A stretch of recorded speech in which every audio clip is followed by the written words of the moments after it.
to pure spirits, to pure sports. Welcome back to high school football. Fans, I'm IHSAA Commissioner Paul Knighty, and I just want to say, welcome back! This is Friday night. This is Indiana high school football. This is your IHSAA.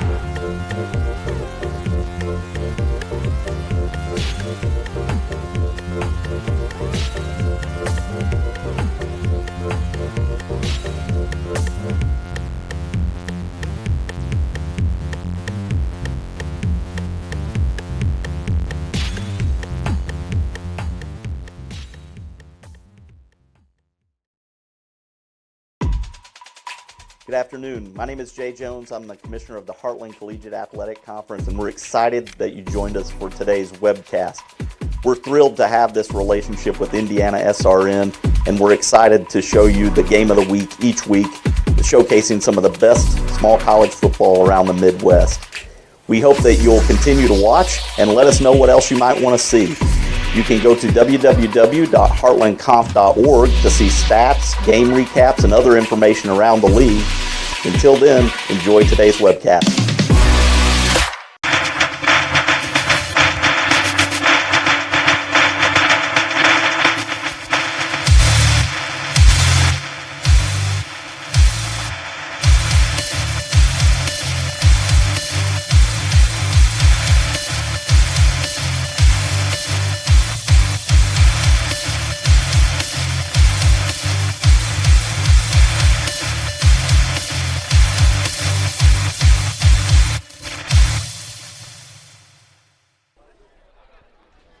It's time for another edition of the Heartland Game of the Week on IndianaSRN and IHSAA.TV.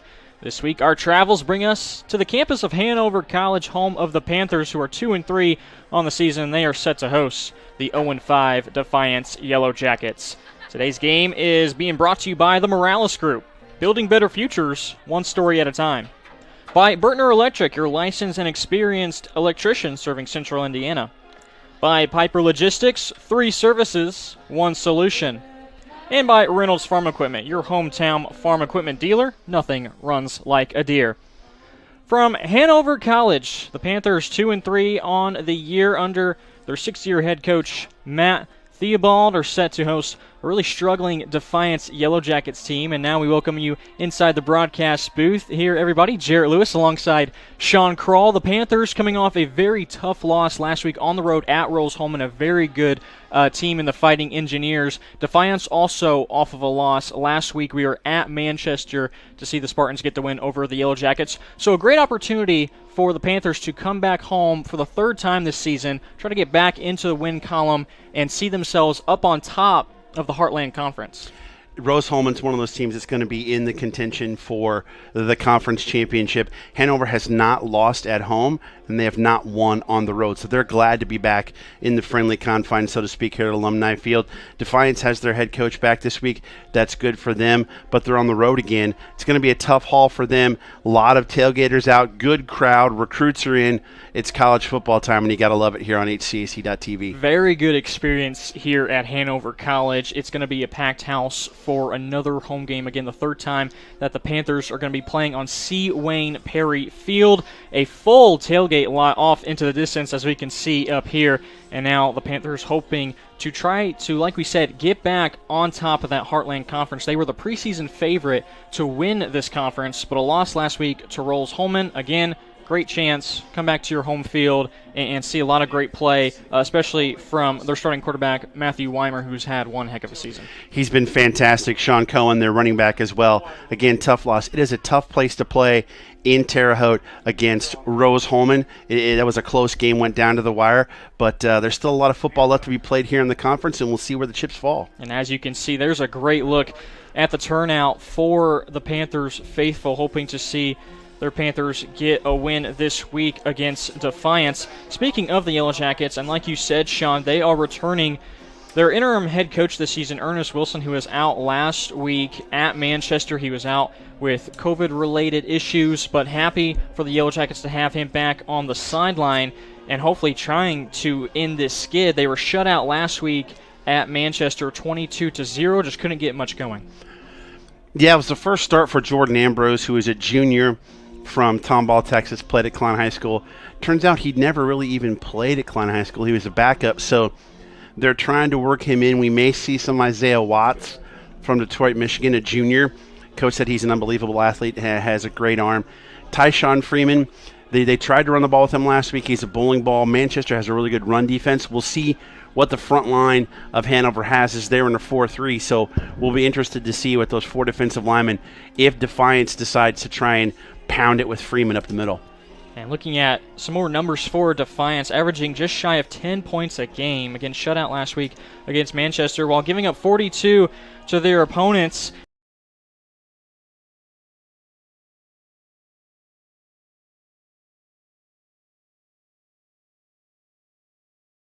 These weather conditions as well may be relied on heavily here this afternoon. 4.1 yards per carry. It's a great clip. 3 of those, you get yourself a first down and move the chains. He has fumbled a couple times in 4 games, something they got to watch out for. But I think, again, when it comes to time of possession, that's a key for Defiance in trying to sneak out here with a victory today. And for Jordan Ambrose, the starting quarterback, like you mentioned, started off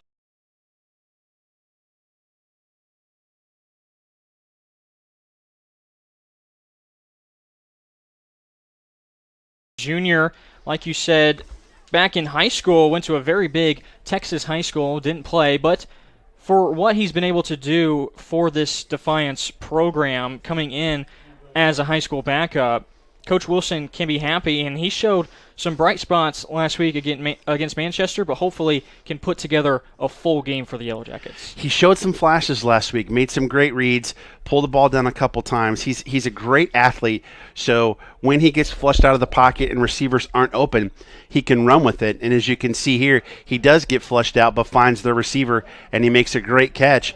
Those are the things they need him to do. They need him to create offensively when protection breaks down. We saw some glimpses of him using his feet, and maybe we'll see a little bit dual threat action from Jordan Ambrose here this afternoon. When we come back, we'll be able to preview the Panthers and how they look on offense and defense, the 2-3 Hanover College Panthers, when we come back right here on IndianaSRN. At Morales Group Staffing, we are all about building better futures. And during these times, we are working hard to put people to work. We are now hiring for hundreds of jobs with pay up to $17 an hour. Visit our website at moralesgroup.net or text JOBS, JOBS, to 317-472-7600 to apply now and get hired today.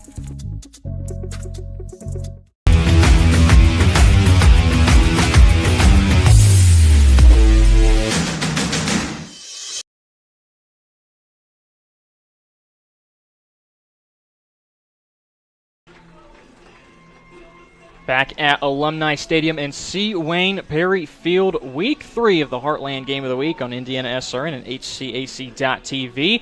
Jarrett Lewis alongside Sean Kroll, happy to be here. And here are the home team, Hanover Panthers. They're going to be wearing their red jerseys with blue pants this afternoon. 2-3 on the season, 1-1 in conference play. We're able to nearly come away with a win last week. It was a tough game against Rolls-Holman, 31-21, hard-fought battle. But here they are back on their home field, and a couple players to watch out for include Matthew Weiner, the starting quarterback. He's going to be in action all day today, and he's going to have pretty reliable back in the backfield with him, and Sean Cohen. Those two definitely the studs to watch out for this afternoon. Yeah, Weimer has thrown for 1,022 yards this year, 209 yards per game at a 60% clip. He does run the ball quite a bit too. He's 133 pass attempts and 121 rushes, so they like to do some of that read option stuff with Weimer, who is a senior from Floyd Central High School, and he is fantastic. Got a great quarterback rating there. His best games have been against Center and Adrian, ironically both losses, but he played really well last week as well. Cohen rushed for 455 yards so far on the season, 4 touchdowns, rushing 4.9 yards per game, just over 90 yards per game. He is their main guy, but Walter Ballinger is another guy they have, so they have some more options offensively in terms of their running backs to use offensively. And for Coach Matt Thibault, who is in his 6th season coaching the Panthers of Hanover, was a Hanover grad back in 1996, has to be happy with the offensive production both through the air and on the ground. Passing this season for the Panthers, averaging 218 yards a game. How about 214 on the ground? Very balanced offensive attack for the Panthers. Let's take another break. When we come back, getting closer to kickoff from Hanover College and Alumni Stadium. This is the Heartland Game of the Week on IndianaSRN. At Morales Group Staffing, we are all about building better futures. And during these times, we are working hard to put people to work. We are now hiring for hundreds of jobs with pay up to $17 an hour. Visit our website at moralesgroup.net or text JOBS, JOBS, to 317-472-7600 to apply now and get hired today.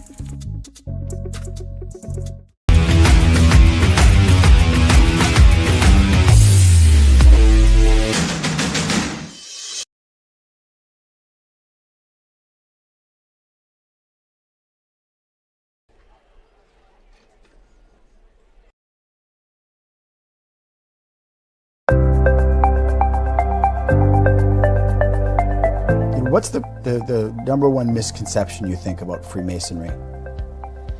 Well, I think most people just think of Freemasonry as some kind of secret society, and you go with some of the rumors out there and so on, and they really don't understand who we are.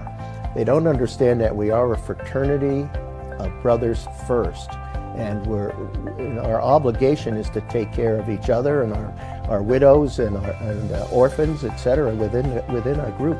They don't understand what the fraternity part of Freemasonry really is, and that's the misconception that's out there. I think first and foremost of anyone that wants to join Freemasonry, I'd like them to know that it's really not a secret society. You may say it's a society with a secret because we have some handshakes and some passwords that you could easily find down in a library if you get the right book.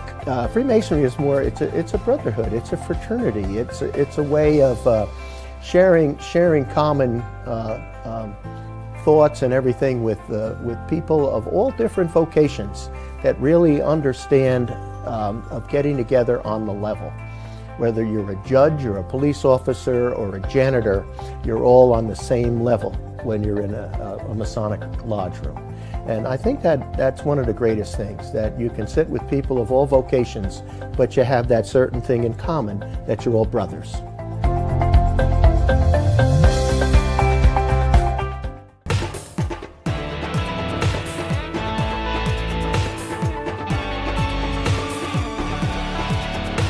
My name is Brittany. A little thing I love about the Egg White Grill is the toasty English muffin. It's toasted perfectly. It's just a little crispy, but not like hard crispy, but just crispy enough that when you bite into it, everything is perfect. My name is Curtis, and I love the Egg White Grill because the egg itself, it's like soft and fluffy, like a pillow. I wouldn't eat my pillow, but I'd eat the Chick-fil-A breakfast egg white sandwich for sure. They say nice guys don't finish first. So maybe it's time to reconsider what it means to be first. It's about being your best, but knowing you could be even better. It's being present, but respectful of history. You sure you want to make that move? It's donating something more valuable than money. It's believing in yourself and something bigger. It's coming from different families, but treating each other like brothers. It's not just being a man, it's being a Mason.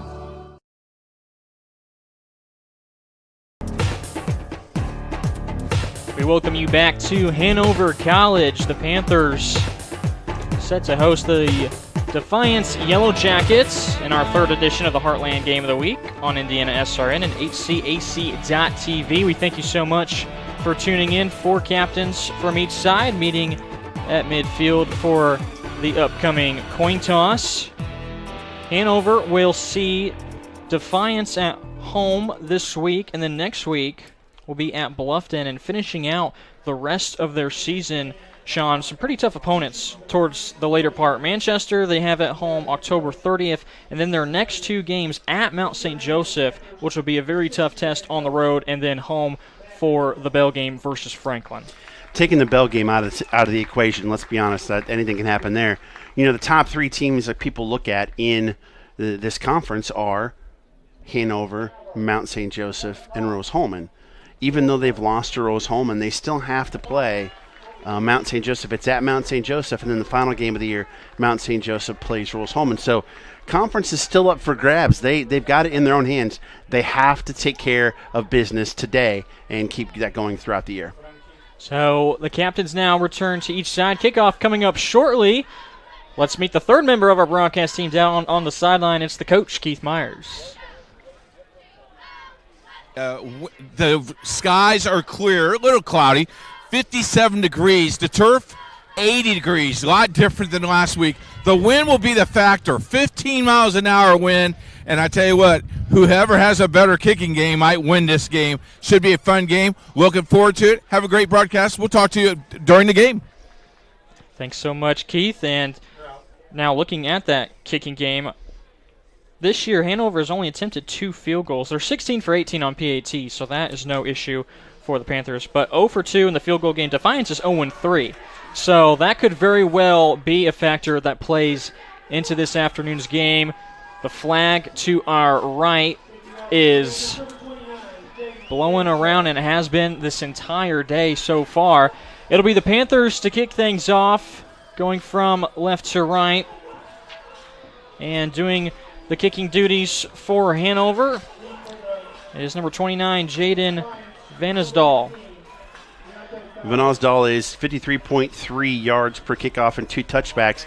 Interesting, they deferred to the second half, but that allowed Defiance to choose the win, so they should have the win at their back in the fourth quarter. The last time these 2 teams met was during the spring, as the Panthers able to capture a huge victory, 56-12. That kick goes out of bounds for a touchback, so Defiance will begin things now at the 25-yard line, and we'll take a look at that Defiance offense.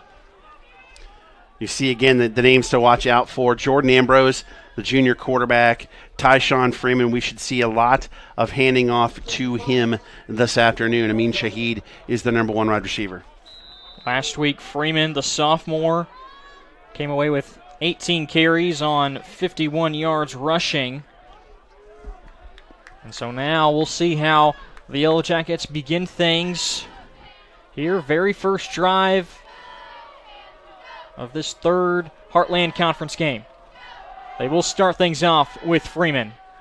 And not much doing there on first down. Able to come away with 1.5 yards. You've got Jaleem Santos there on the tackle from Warner Robins, Georgia. 4-3 means 4 defensive linemen and 3 linebackers for Hanover. It's going to be interesting to see if they play man-to-man with the defensive backs or if they play zone coverage. On the season, Freeman getting close to 300 yards rushing this season through 5 games of play, averaging just 4 yards a carry. This time, Defiance will put it through the air. Ambrose able to connect. And on the far side, with the completion for Defiance, is Michael Martin. 5'10 sophomore from Nashville, Tennessee. It's his 10th catch on the year. Nice little quick out there. 3rd and about 5. You got to imagine they'd like to go to Freeman, but it's going to be interesting to see what they call here. Didn't see Martin at all last week in the game against Manchester. Through the year, the Yellow Jackets were only able to complete 9 passes. So now here's 3rd and 5 upcoming from the 30. Ambrose will swing things out immediately to Freeman. Trying to get past 3 different players from Hanover, and there to make the stop for the Panthers is number 40, Justice Thurman. Yeah, 5'10 junior from Lawrence Central Indianapolis, gang tackling there. Did a great job, and 27% on 3rd down is Defiance, and that just plays right into the hands of Hanover. As you see their defense there, projected starters, by the way. A quick 3-and-out for the Yellow Jackets. That'll bring on their punter, the sophomore Matthew Bolanos. Last week, Bolanos punted the ball away 8 times to Manchester. Ooh, nice rush. Quick kick, got a good spiral. Low spiraling punt. Takes a couple of bounces, but dies at the 33-yard line. So for the first time, we'll get to see the offense of Hanover led by their star quarterback, the senior from Floyd Central High School, Matthew Weiner. Weimer, again, 1,000 yards on the year. He does run the football a lot, too, so that run option, the RPO, the run-pass option, is available with Sean Cohen behind him. Come out with 3 receivers towards the near side. Weimer, first play with that RPO, and it is a give to Cohen. Short pickup on first down, able to come away with 3 yards, is their leading tailback. They do also like to run Cohen out into the flat, and he's got 10 catches for 98 yards on the season. And again, Ballinger as well, the senior from Beech Grove, gets a lot of carries. He's at 272 yards on the season rushing as well. Sean Cohen averages 91 yards per game, 4 touchdowns on the year. And closing in on that 500-yard mark. Here he is again, taking things towards the Defiance sideline. Won't pick up a first down, but does get close after a pickup of 4. Close to the sticks, running on the outside. Going to leave him third and extremely short, which is exactly what you want if you are the Hanover Panthers. Look like Thomas Coltrane, their inside linebacker with the tackle. He is their leading tackler on the season for the Yellow Jackets. One of the guys we highlighted during the game for that Yellow Jacket defense. They have a 3rd and 1. And going with the hard count, and it looks like that will get the job done. Rigo Vila jumping on the side of Defiance. Defiance runs a 3-4, 3 down linemen and 4 linebackers. As you can see, Jaquay Hanvier is a new starter at cornerback for the Yellow Jackets today. Malik Lawson had a big game last week against Manchester. So a costly penalty for Defiance gives the first down to Hanover, and they have things at the 47-yard line. Looks like they have Kurtz, the tight end, lined up as an H-back there. New running back in the backfield for Hanover, 2. Looking to pass is Weimer, and able to haul it in with just the one hand for the Panthers. Appears to be Grant Roberts. Check that. Eric Michael Powell on the reception.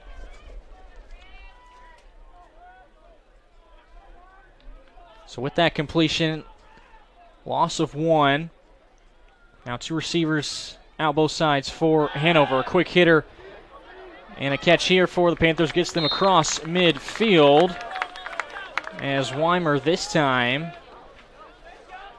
coming out of the bottom of the pile. That catch going to Stephen Livers. Second pass there leaves them 3rd down and relatively short. 2 passes on the first 2 downs, but this is probably a passing down as well, even with Cohen in the backfield. 3rd down and 5 for the Panthers. Out in the backfield, Cohen has it, and a burst of speed. Takes a late hit towards the sideline, but Cohen was knocked down right at the sticks. Just short of the first down, 4th down and 1. Doesn't surprise me to see the offense still on the field here on the Defiance side of the football, and they bring in Kurtz, the tight end, to be an H-back here. Probably a blocker since he only has 1 catch on the year. Weimer had to run to the sideline to get the call. Looks like they're going to do a bunch package here. 4th down and 1 for the Panthers. They're at the Defiance 44. The give is to Cohen, straight up the middle, and he plows forward for that first down. Already a little chippy out there.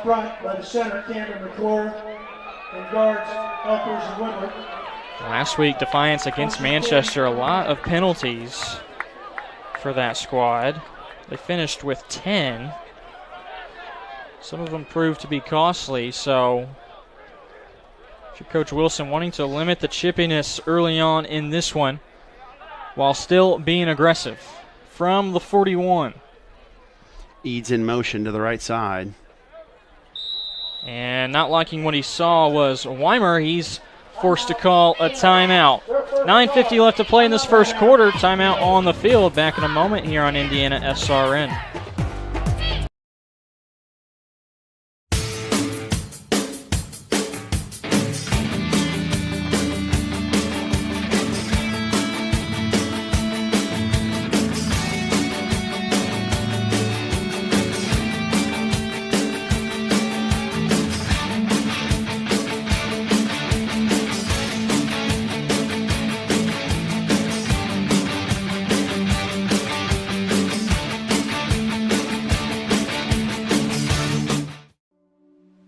Can't get to a computer? Then we've got you covered.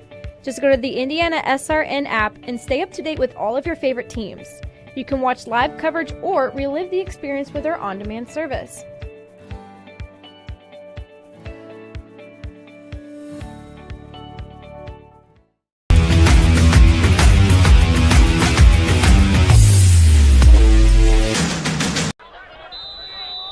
Now out of the timeout from Hanover. Trio lined up here near side. Weimer takes the snap, and the give is to Cohen. Bounce things outside, now down the sideline, picking up a first down. The longest play from scrimmage thus far is Sean Cohen for 14 yards. Love the play call there. Run trips to the right, so the defense tilts to the right side of the field to cover those three receivers. Then you run Cohen to the left in open space. Get that seal from the left side of the offensive line. Gave him a lot of yardage. Now moving things a little bit quicker this time is the Hanover offense. Inside the 30 to the 27-yard line. Weimer looking to pass this time, and out of the backfield again, it's Cohen with blockers in front. Makes a move on one guy, and again, it's Cohen on a first down, this time going for 17. The linebackers for Defiance have to come up and cover him, because once they go into pass formation, when the coverage breaks down and the protection breaks down, he's wide open in the flat. He's a nice little check down there for Weimer. Easy 17 yards, and now they got first and goal. That's the second time Weimer has found Cohen out of the backfield. Now Bollinger is in the backfield with them. Weimer thought about throwing it. Now this time we'll have to bounce things outside. Able to get to the 9-yard line, so makes a little bit of something out of that play. It does look kind of like a mix-up, if I'm not mistaken. It looked like Weimer expected something else from the back in the backfield and didn't get it, so he just tucked it and ran. Second and goal situation here for Hanover. In the backfield now for the Panthers is Austin Opel along with Bollinger. So two backs in the backfield with Weimer. Brings a man in motion. That's Jackson. Looking towards his left. Going through his progressions as a flag comes in. Weimer will keep it himself and get to the 6-yard line, but got to think this one's going to come back via the hold. That was a hold. It was a great job, though, by Ballinger as somebody's hobbling off the field. The linebackers came up. Ballinger was his check down, but Ballinger got coverage there and unable to get to him, which caused Weimer to run out of bounds, but there is going to be a hold on this play. Get the official call here shortly from the referees, and also in the back of the end zone, it's Sam Jackson. He appears to be shaken up and is slow getting back to the Hanover sideline. Sam Jackson, a 5'11 senior from Speedway High School in Indianapolis, has 5 catches on the season. And now we get some whistles, and the Hanover offense is trying to get a quick timeout in, but referees will break that up here shortly as Hanover now upcoming has second and goal from the 19. Holding on the center, 52. Set them back. You got to imagine now, second and goal from the 19. They're going to start to look to pass, but they brought Cohen back in the backfield. That's Cameron McClure, the senior center for this Hanover offensive line, which is a very experienced offensive line. 3 juniors and 2 seniors up front. Kurtz in motion, the H-back. Weimer, slant pattern far side as the catch is made. Knee is down, and a little extra shoving at the end after the reception for Eric Raudebush from New Palestine High School. That name sounds a little bit familiar there. Sure does. For those of you that don't know, I live in New Palestine. My son's going to New Palestine High School, and he was actually a backup quarterback on the state champion his senior year. Played the second half as they beat Valparaiso. A couple of state championships for Raudebush and New Palestine High School. That is correct. But now 3rd down and 16 for the Panthers. Weimer will move Cohen to his right side. I'm thinking Cohen will screen pass. No, run. They will run it with Cohen, who breaks a few tackles and is able to get things nearly to the 10-yard line. 4th down situation upcoming, and we'll see what Coach Theobald elects to do. Appears the offense is going to stay out there. Yeah, with that win in the kicking game, as you said, I don't even think they've made a field goal this year, has Hanover, so they're going to go for it here. 4th and 10, and Weimer still looks a little confused coming back to the line of scrimmage. Still plenty of time left on the play clock. It is at 17 and counting. 3 receivers towards the right side of Weiner. They'll go for it here on 4th down and goal. From the 10-yard line, Weiner to the end zone. Slant pattern. Is it caught? It is. Touchdown, Hanover, and that is Eric Raudebush. Weiner goes back to Raudebush there, and it was a great call. Nice little diving catch. He threw it where only he could catch it. Slant pattern right across the middle of the end zone. That is a standard offensive call for a lot of offenses. Got him 6 there on 4th down. Kick is up from Hanover, but we do have a flag out on the field, so hold everything.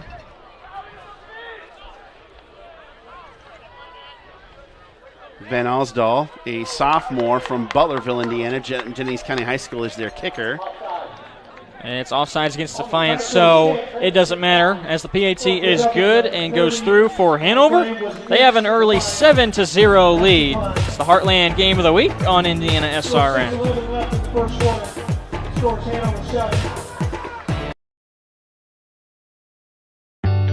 From warehousing to transportation and everything in between, Piper Logistics does it all.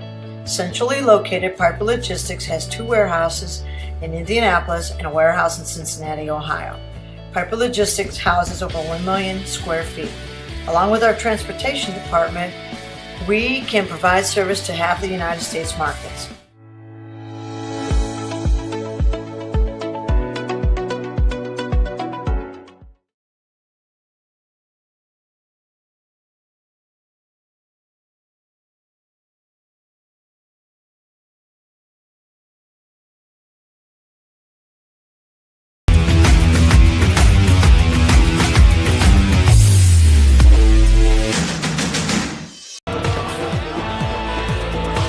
At Alumni Stadium as the Panthers strike first.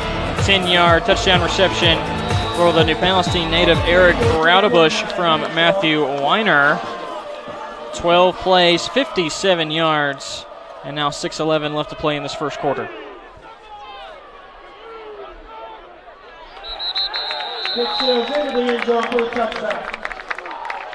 Now we get another look at this touchdown. Back to the strike from Weimer to Raudebush. DBs for Defiance playing off a lot there, and Raudebush is able to make them pay.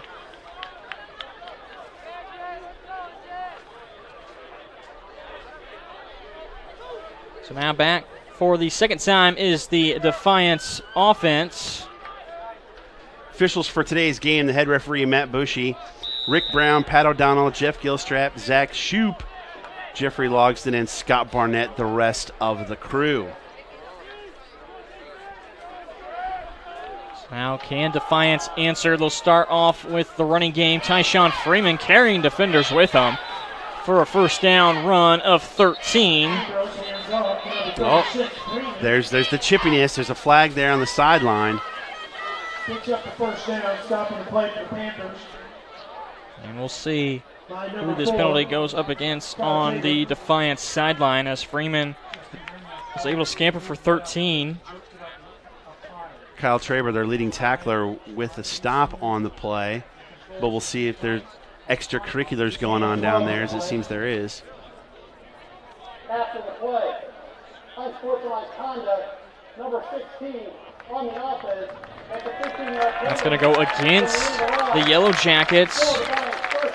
Jelani Hall with the unsportsmanlike conduct for Defiance. So that wipes away the 13-yard run from Freeman. And we'll push Defiance back starting at the 22.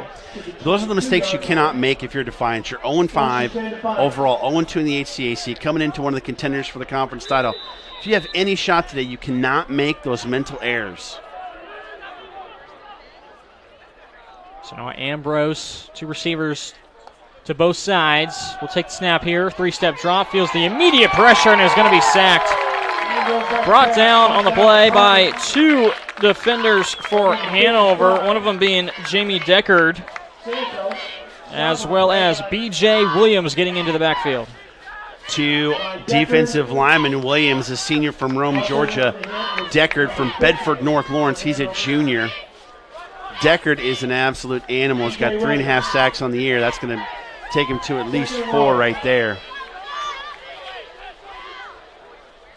Great defensive effort on the first down play. Now 2nd and 13 for the Yellow Jackets. 4-down lineman for Hanover and nearly intercepted in dangerous territory for the Panthers, and Ambrose is lucky that one hits the turf. Trying to hit Jelani Hall on the out pattern there, but boy, that was a fastball that Hall wasn't ready for. Almost had the little pick six there. So now third down and long situation coming up for Defiance. Yellow Jackets, one of the worst in the conference in third down conversions. 27.2%, and they're 0 for 1 today. Ambrose will keep it on the draw. Oh, ball out. Ball hits the turf, and Hanover says they have it, and the signal is that they do. Costly turnover from Defiance as Ambrose coughs it up. Ambrose had a few turnovers last week against Manchester, and now Hanover is set up in great field position.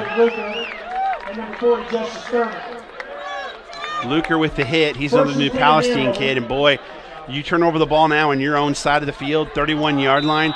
It does not look promising for Defiance now. They've got to get a stop from their defense. 31 yards to go to try and get it in the end zone again for the Panthers. Weimer fakes the give. Now looking deep, going for it all to the end zone. Back to Raudebush, and he can't haul it in.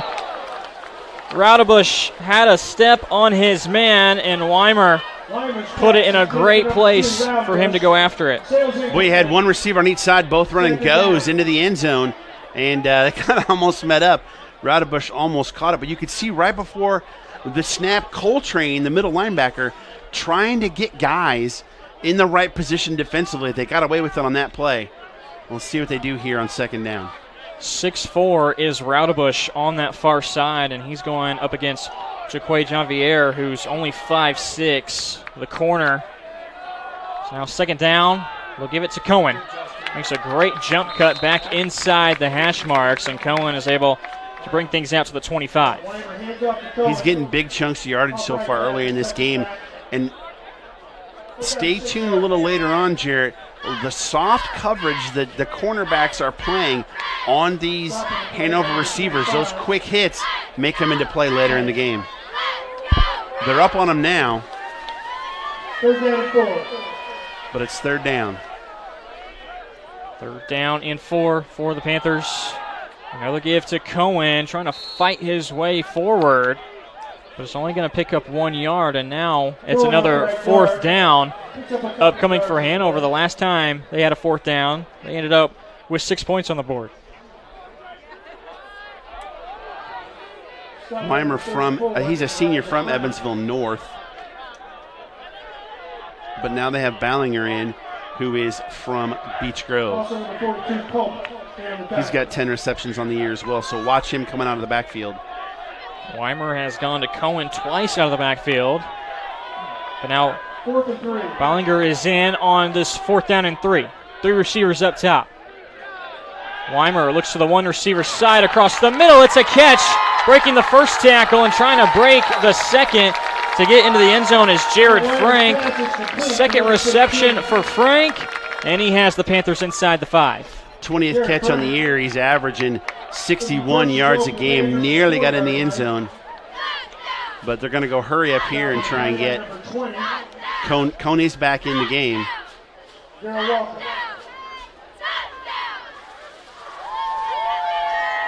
Now Weimer has the formation bunched up. Here's Cohen.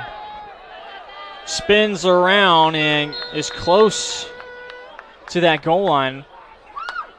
Got to the 2-yard line, so 2 yards, but still 2nd and goal to go. Cohen with 4 rushing touchdowns on the year, looking for his 5th. You've got to imagine they're going to hand it to him again. Nice push up front from the big boys. The offensive line of Hanover, only 3-man front for Defiance. Those linebackers got to shoot the gaps. Defiance still has to be cautious with the running ability of Weimer. They'll stick it with Cohen. Fights his way forward, and he's able to break the goal line. Touchdown for Sean Cohen, his 5th of the season, and that makes it a 2-score game now for the Hanover Panthers. We got more chippiness going on out here with flags. Cohen's already got 43 yards rushing and a touchdown, almost 5 yards a clip. You love that if you're an offensive football coach. Just smash him in the mouth. Penalty came after the play. The touchdown will stand for Hanover. But now the referees huddle up and discuss. Well, Cameron McClure just came off the field, the starting center for Hanover.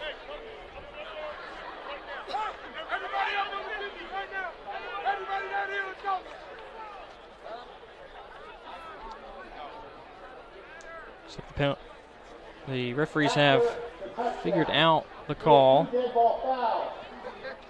Unsportsmanlike conduct, number 14 on Hanover. Unsportsmanlike conduct, number 34. So it appears offsetting penalties upcoming. Personal fouls on both sides. Elijah Fleming for Defiance and VJ Anthony for Hanover. And you can see the Hanover coaches, if we can get a shot of it real quick, they're meeting with their players on the sideline to tell them, this has got to stop. We're not going to put up with this. Every single player on Hanover that is not currently on the field for this PAT is at the 50-yard line around Coach Theobald after those personal foul penalties after the play. The PAT goes through for Hanover, and now they lead things 14-0. Heartland Game of the Week on IndianaSRN.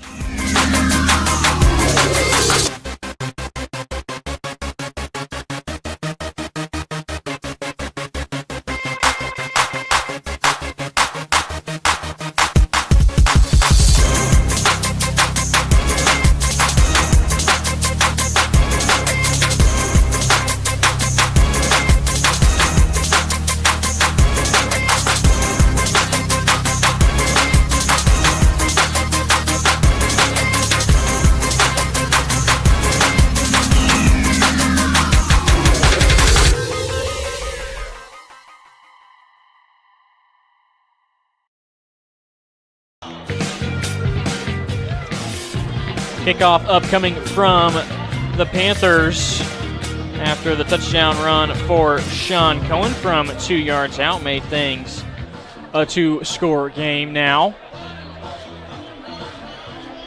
And with the kickoff upcoming from Monisdal.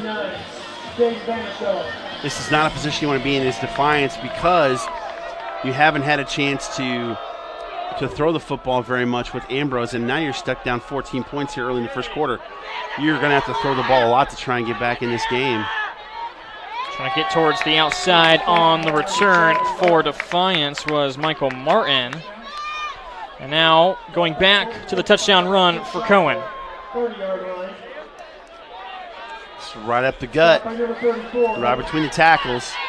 He was met there by Coltrane, but he bullied his way into the end zone.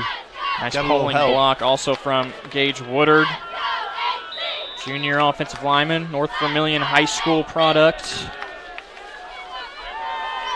So now here's another drive after the fumble last drive from Ambrose. The Yellow Jackets having another hole to try and dig themselves out of. And again, they'll start things off with Freeman. 4 yards on the pickup for Tyshawn. Picks up a couple of yards. We know only 32 yards offensively so far for Defiance, so they've got to find something in their offense that's going to stick and get them to move the first down markers and sustain a drive, or their defense is just going to get worn out. Took just 8 plays last drive for the Panthers to put it back into the end zone after the great field position. Ambrose steps up into the pocket and trying to catch it mid-air, but unable to do so was Amin Shaheed. I understand you want to get it to your playmakers, but throwing into triple coverage probably isn't the best idea. You got away with it there, but they are trying to get the ball on Amin Shaheed's hand, who is their leading receiver. 4 catches last week for just 17 yards for Shaheed. But the leading receiver for Defiance so far being shut out. 3rd down and 6 now for Defiance. Ambrose changes something at the line, looks to keep it himself, and now 3 flags come bouncing in around the 30-yard line. We have a pretty good idea of what this is going to be. Brought down by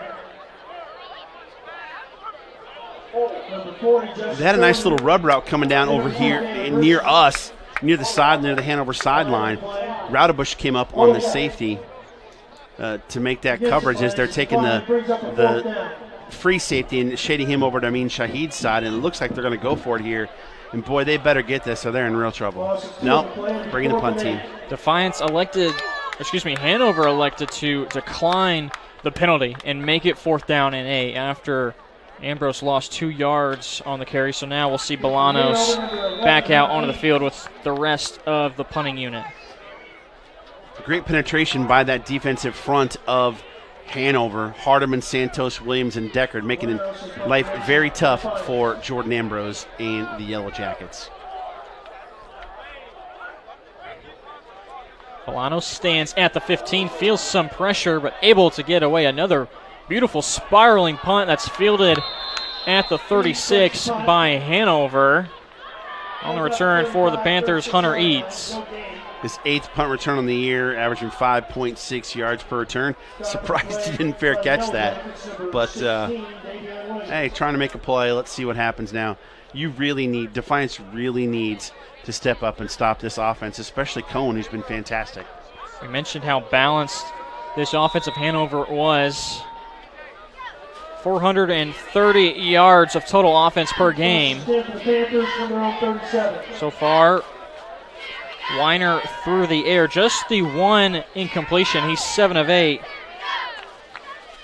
for 55 yards. Ballinger in the backfield now, giving Cohen a rest, and he's going to get 9 yards on the carry. First touch for Walt Ballinger from Beech Grove High School. Senior running back was able to plow forward for a first down.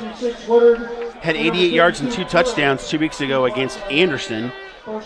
He has got 5 touchdowns on the year, 54 yards per game. Kind of a dual threat attack for Hanover. That was who the Panthers began conference play against 2 weeks ago. The win against Anderson, soundly 49-0.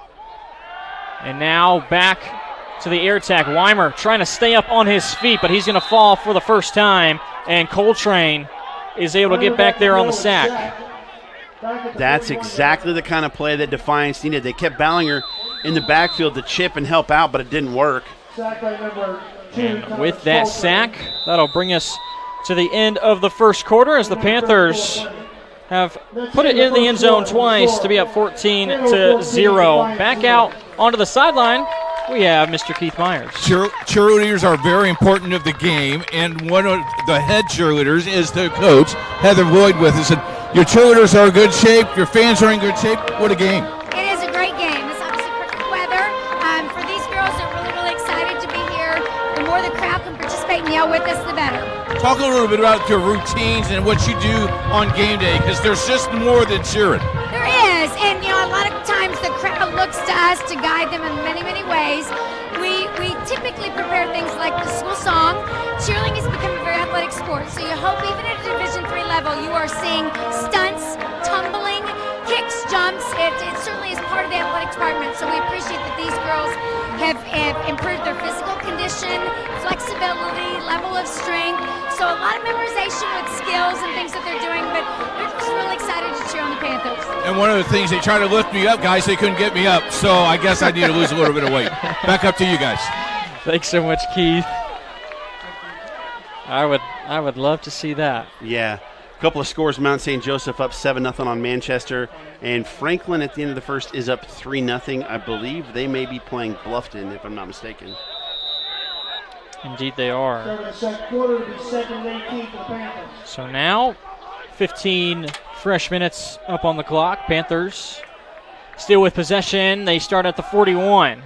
Weimer towards the sideline. Two defensive backs there for Defiance as Weimer was trying to get things to Jared Frank.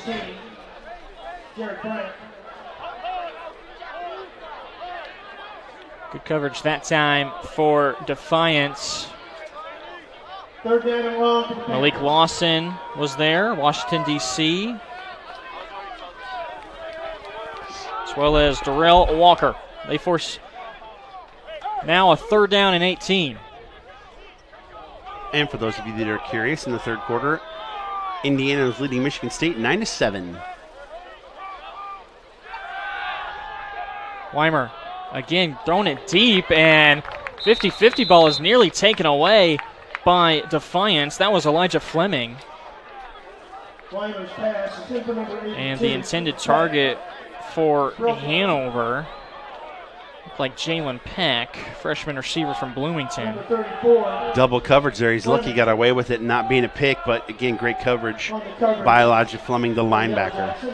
So for the first time, we'll see Hanover punt things away. And check this out. It's going to be Eric Raudebush who had the receiving touchdown to get things going. He's going to be the one to punt things away for the Panthers. 38.6 average, long of 52, 1 touchback, and 3 inside the 20. High spiraling punt, and fair catch is called for by Deontay Fowler at the 25-yard line. We do have a penalty marker down, and it's at the Hanover 41. Wonder if that might be a hold on. They held one of the gunners. A couple of penalties between both teams early on in this one. And two referees will come over to the sideline of Coach Theobald, so this one looks to be against Defiance. Penalty is illegal participation against the Yellow Jackets.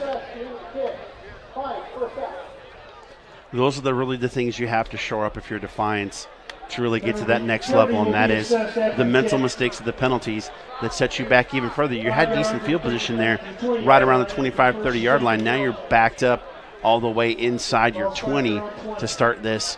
And to be perfectly blunt, you haven't shown that you can do anything that can sustain an 80-yard drive down the field. So you got to take the little chunks and use the advantages that you get when you can.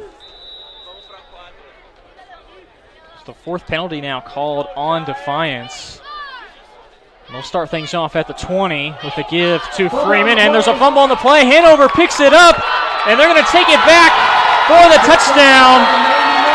Panthers touchdown, Jayon Kent. Number 99, the 6'3 freshman from Cedartown, Georgia, gets the defensive 6 points. And that was it right there. He got knocked back, tried to run. Freeman looks like he is down on the play as well. Got the ball knocked out. And got the dunk. The dunk for the turnover there. Gotta love that. Not only do you get a fumble recovery, you get a touchdown, and you get a dunk in front of your own home crowd. And we can thank the U, Miami, for starting things off with the turnover chain, and now it appears that every defense at every school comes up with a little something of their own, and Hanover has the slam dunk. Jayon Kent, a big, solid body and a big number to go along with it. Number 99 is scary on that defensive front for the Panthers. And he's not even a starter. He's in the 2 deep. He's a backup. That just goes to show you how deep this Hanover squad is. He's a player. So Freeman is still down on the field for Defiance. So we'll take a break. We'll come back for the PAT upcoming for Hanover. They lead things 20-0. Heartland Game of the Week.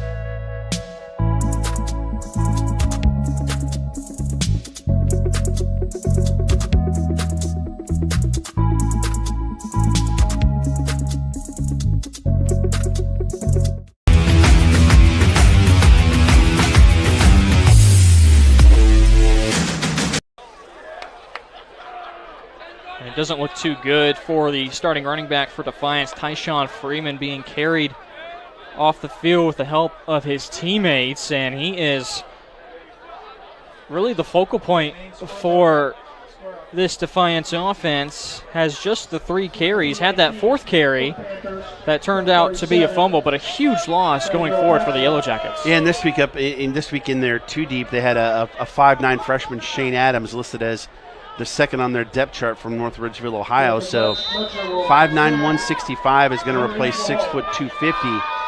It's going to be interesting to see what Defiance does. They got to throw it from here on out. So Hanover's going to pin their ears back and come after the passer. PAT goes through for Pedro Payo, and he is now 3 for 3. Last week for Defiance, they just had 2 guys rush the football, and that was Freeman and their starting quarterback, Jordan Ambrose. Right at the gut, and I don't know if it was a bad exchange, but a ball popped right out. And Kent looked to be the one that was going in for the tackle on Freeman, and he pops right up, picks up the football, and takes it back. And Keith pointed out he got a good look at that vertical on that dunk. Yeah. He says that he had a vertical just like that back in the day, too. I don't know if I believe that. Jumping off a trampoline, sure. Okay, yeah. That's what it was. I'll tell you what, Kent had a convoy going into the end zone there. Nobody was going to get him.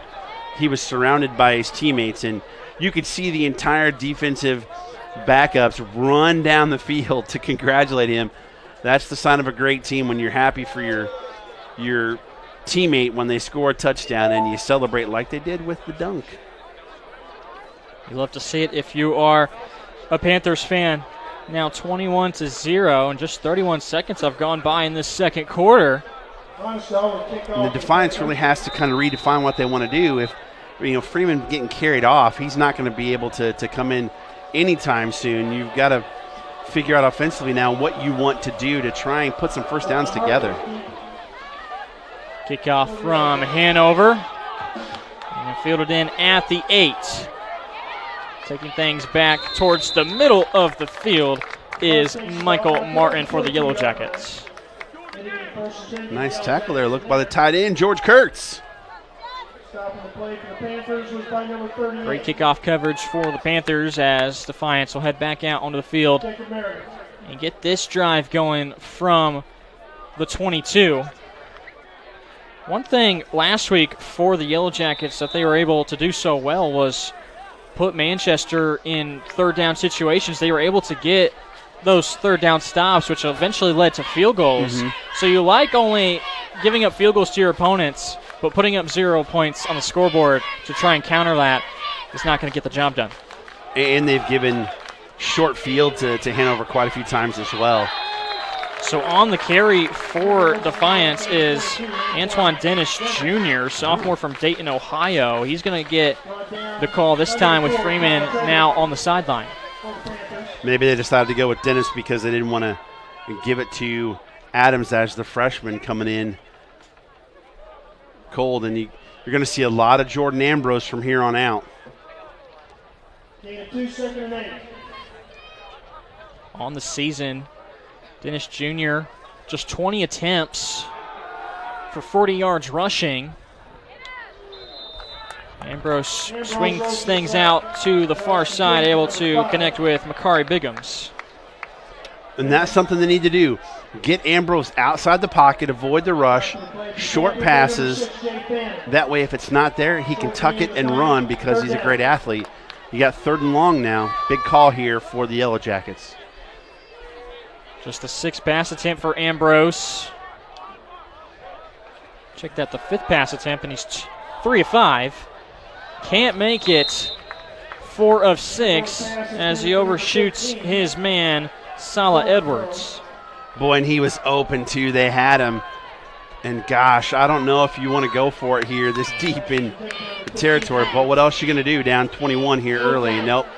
They're going to bring in the punt team. He was open. He was open. He was open on that out, just overthrew him.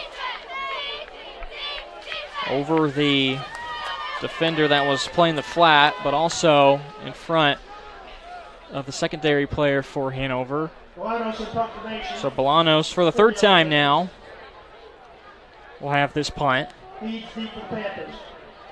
think that's the right move, too. You don't get it on this 4th down. It's still so early in this ball game, only in the 2nd quarter. Missing the punt is Eads. And picking it up is Defiance. No whistle yet until now. Are they saying he touched it? He got popped right after it, too. It looked like it rolled between his legs. Looks like Eads at the last second decided to bail out, but a couple of Defiance players believe that he touched the football. So the referees again will huddle back up and discuss. Yeah, Eads last second gets out of the way and looks like he took a left hand from somebody and fell down backwards. See what the referee has to say here. Ruling on the field is the kick was not touched by the receiving team. The first touch of the kick was by the kicking team, which after the ball was spotted, 1st and 10 for Hanover. So got a great explanation there from the head referee. Not touched by Eads, and it was down at the 22. Here's where the head coach of Defiance really has his work cut out for him, because you know the defense of Defiance is saying, guys, give us a rest. Get some first downs, please. Don't keep putting us on the field. He's got to keep this team together so they don't start getting fractured on different sides of the football. And it's going to be harder for the Defiance offense moving forward without having Tyshawn Freeman to their disposal. Here's the running ability of Weimer. Nice open field tackle made by Defiance, and a late hit again. Another flag that comes in after the whistle. Coltrane with the initial stop. Weimer was able to get to the 25 for just a short pickup. It appeared an offensive lineman for Hanover came in late and is probably saying, I'm just going to the whistle. Except the hit maybe was just after the whistle, just too late.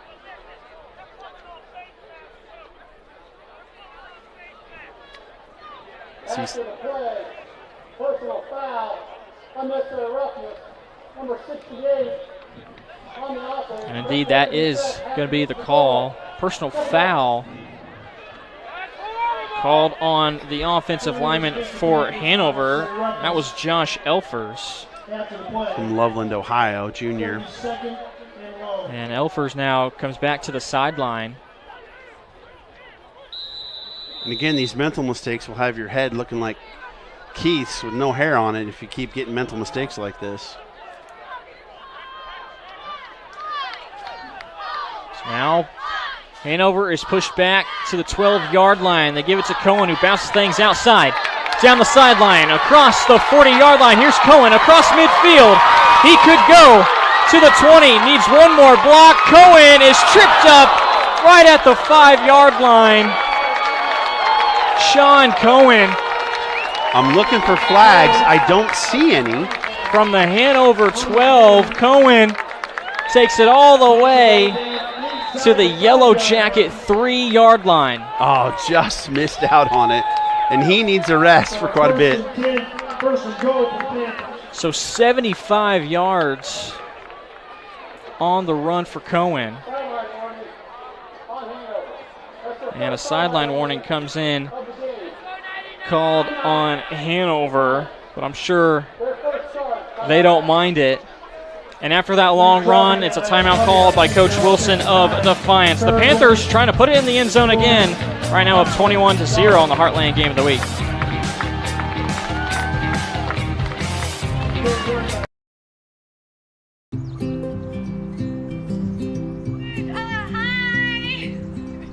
You're good at making big announcements.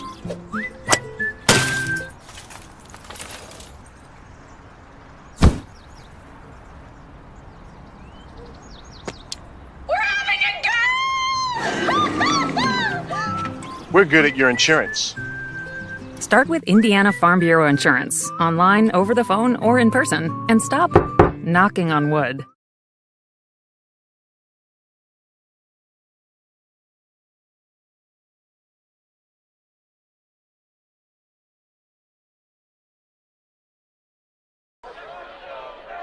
Back at Alumni Stadium and C. Wayne Perry Field. Referees had a brief discussion with Coach Wilson on the Defiance sideline. But now it appears we're ready to go. 85 yards on the run from Sean Cohen. He now has 10 carries for 128 yards. And he's also their leading receiver, 2 catches for 20 yards. It's been the Sean Cohen show today. Right now it's Bollinger in the backfield, and the give is to him, trying to weave his way through defenders and blockers, and he does get into the end zone. Walt Bollinger, just his second carry this afternoon, but it's good for 4 yards and the touchdown. He liked that long run from Cohen because then he's Cohen's out of breath. Put me in, coach. I'll stick it in the end zone, and he gets the touchdown. Now makes the score 27-0. Another flag. This flag coming in from the back judge, who is set up too many men next to the goalpost, and that might be the case as there's a player running off for Defiance.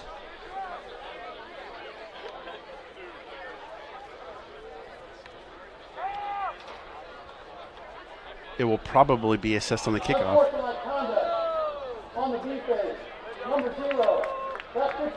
And actually, it's unsportsmanlike conduct. Rigo Villa. Maybe something said from the defender on Defiance.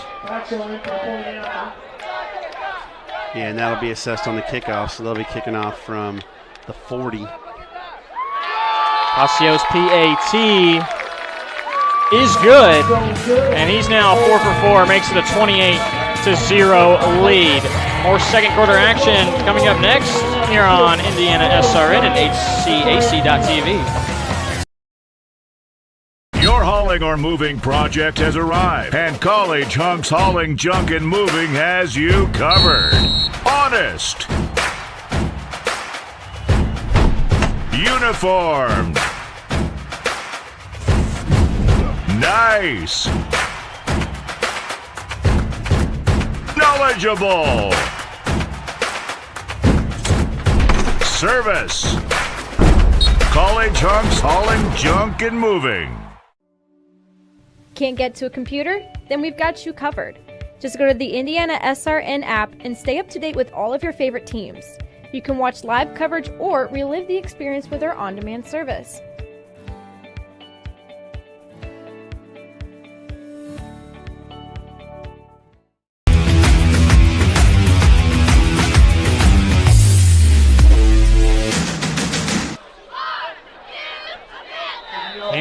Hanover will have this kickoff from the 50-yard line after the 15-yard unsportsmanlike penalty from Defiance. So an easy kick towards the back of the end zone. And a touchback has Defiance starting things off at the 25. Back to the touchdown run for Walt Bollinger. Again, right at the gut, gets a great push, finds a little seam and sticks his nose right in the end zone. A couple updated scores. Franklin up 17-0 on Bluffton in the second quarter, and at the end of one quarter of play, Mount St. Joseph 7, Manchester 0. And the Panthers this afternoon showing how they're the number one rushing team in the conference. 138 yards on the ground on 15 attempts, which is good for 9 yards a carry. Coming into this one, Hanover had 1,074 yards rushing, which is good for 5 yards a carry. Again, 215 yards is what they do per game on the ground. Only 34 yards total for Defiance. And a new quarterback in for Defiance as well. Ambrose not in the ball game. Here's it's Hayden Nern, freshman quarterback. Follow the Heartland Conference at HCAC DIII, that would be D3, on Twitter to keep up to date with scores and everything you want to know. And if you want to follow us, at IndianaSRN. Decent run by Nern, able to get it across the 30. Here he is on the read option keeper, and this time he's going backwards. Surprised because talking to Coach Wilson before the game, we thought we might see Isaiah Watts, but he decided to make a change in going in with Hayden Nern. Stop on the play for the Panthers by number 21. So after that stop from Hanover, they're setting up a 3rd down and 7. Hearn will have 2 receivers to both sides. Dennis Jr. still in the backfield. Nern on a design keeper. Able to shake the first tackler and may have fumbled the football. Looks like the Panthers were trying to dive in on it, but Defiance still has it in their control. Nern picking up those 2 yards he lost last play. But again, another quick 3 and out from the Yellow Jackets. Bolanos is back out to punt again. Nern coming into this game had 1 rush for negative 10 yards, and he was 0 for 1 passing with 1 INT.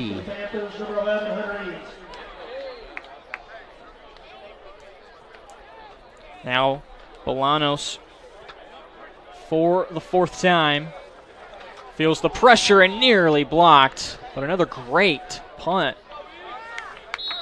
Fielded at the 31 by Hanover. Hunter Eads there. Up at about the 33-yard line. Check that, it'll be the 33-yard line. Eads hasn't had a reception this afternoon, but has been back to get some touches in the punt return game. Ballinger back in the backfield for Hanover, giving Cohen a well-deserved rest, if you would, considering he's got 128 yards here in the first half already. And it may be a quick day's work for Cohen. Probably we'll see him a couple more times in this first half.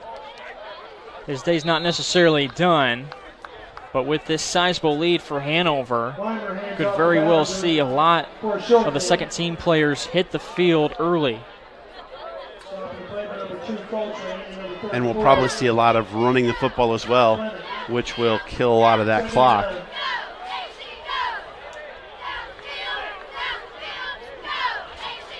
After the 1-yard pickup for Ballinger. Weimer in the pistol. 3-step drop, now stepping up as a flag comes in. Weimer is sacked. Second time that Weimer has gone down in this ball game, has things back to the 28-yard line. And if this penalty's on Hanover, you may elect to decline it. It'll have a 3rd and about 15 upcoming. And that's exactly what they'll do. And it was declined. Bring up 3rd and long. So a 3rd down and very long for the Panthers. Waited a long time for that, get Weimer that call at the sideline. Still plenty of time on the play clock, though. The receivers towards the left. The one closest to the sideline is Raudebush. They look to the right side. Screen set up for the tailback, Ballinger. He's got some speed. Able to get away from the first defender, but the second guy is in there to make the tackle for Defiance. 4th down and up about 4 yards, but still Hanover will send out the punting unit. Look like Jacque Janvier from Miami Gardens, Florida, with the tackle, along with Darrell Walker. About 4. Raudebush confirmation for Hanover. Raudebush out for the second time. Takes a couple steps into the 29, and having to come up to field it is Fowler. Fowler, a decent return for Defiance.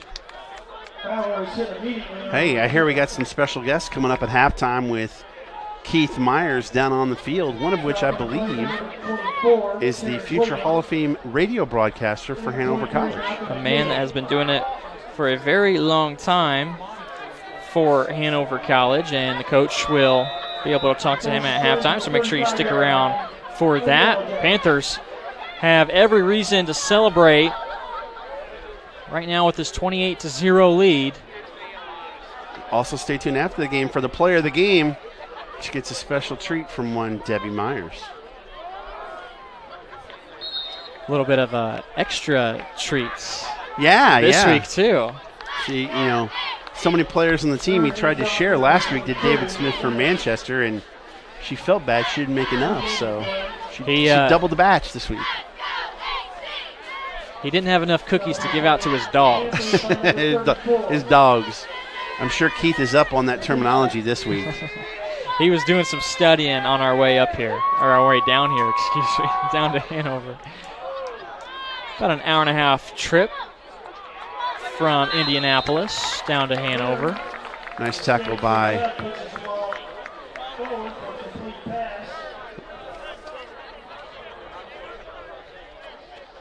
Caleb Brewster over there on the sideline, a sophomore from Hiram, Georgia. Number 2. Nern's first pass completion to Dennis Jr. But now, here's another 3rd down. It's 3rd down and 7. And Defiance has been failing greatly at picking up first downs in these spots. Nern scrambles around and is gained tackled at the 40-yard line. There to push the entire pile back for Hanover was Devontae Hardiman. And number 2, Nern, the 6'2 freshman from Bluffton, Indiana, trying his best, but coverage sacks happen. That wasn't really a sack. When the coverage is really good, he's got to pull it down and run, and he just hasn't been able to get enough yardage to get a first down. And another punt for Bolanos. Eads is standing at the 20-yard line as Bolanos has been putting together some terrific punts. But Eads opts to fair catch things at the 13. First and 10 Hanover. That was a boomer for Bolanos. In from California, the Defiance punter. Bolanos has been very active the past 2 weeks. Had 8 punts last week at Manchester and already 5 in this first half. for the Yellow Jackets, who continue to not convert on third downs. And look who's back in the game. Sean Cohen in the backfield as Weimer's in the pistol. They counter it with Cohen. And again, a great first down pickup for Sean, who has 5 yards. 0 for 5 is Defiance on third down, as is Hanover, but Hanover hasn't needed as many, but Hanover 3 of 3 on fourth down so far today. Excuse me, Defiance 0 for 6.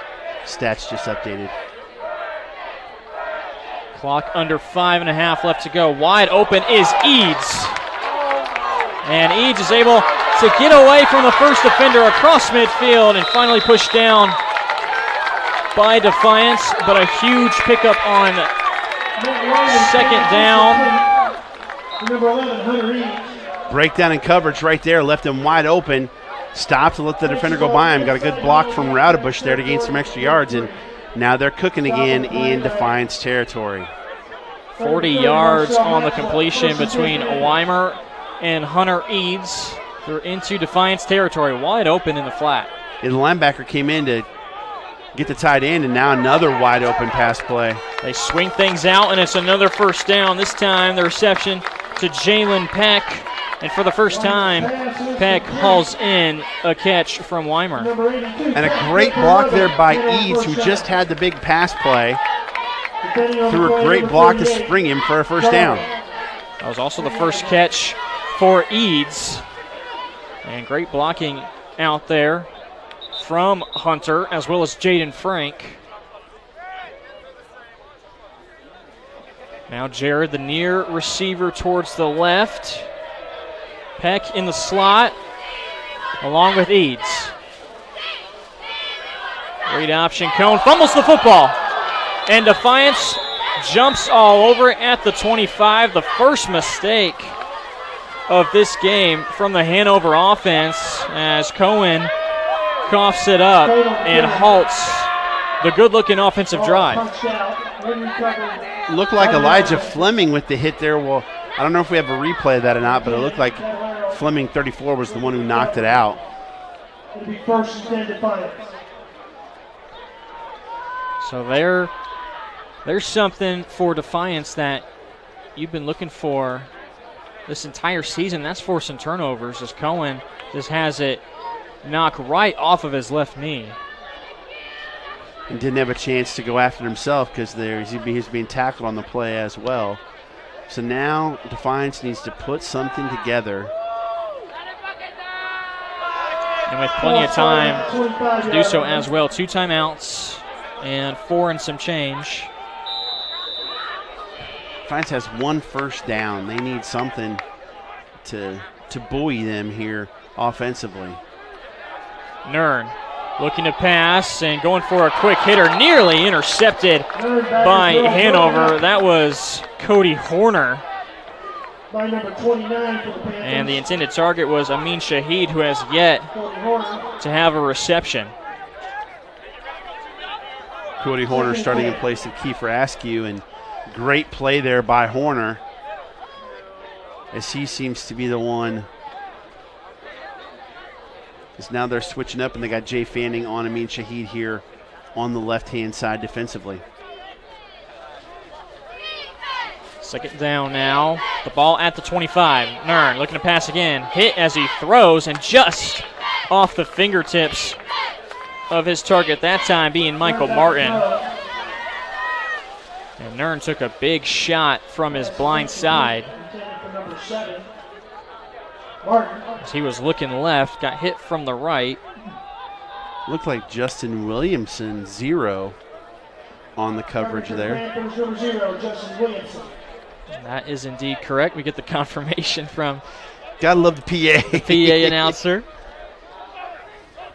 Third down again. Nern, plenty of steps backwards, and the screen is read the whole way by Hanover. Kent was in the area, but it was Chandler, actually Caleb Brewster, who got the stop for the Hanover defense. Sophomore from Hiram, Georgia. Great read there on the screen. Shut him down, and now they got a punt again. Bolanos getting quite the workout. He may have to ice his hip and his knee after this game. Now through 3 halves of play, so 6 quarters, Bolanos is about to get away his 14th punt. Ooh, mercy. And feels the pressure again, but just in time is able to get it off. This time end over end punt is caught by Defiance at the 36. Eads desperately wanted to get that on the first bounce. He's like, it's too far up for me to run up and snag it because bad things happen in that case. But let me try on the bounce, and good coverage though didn't allow him to do it.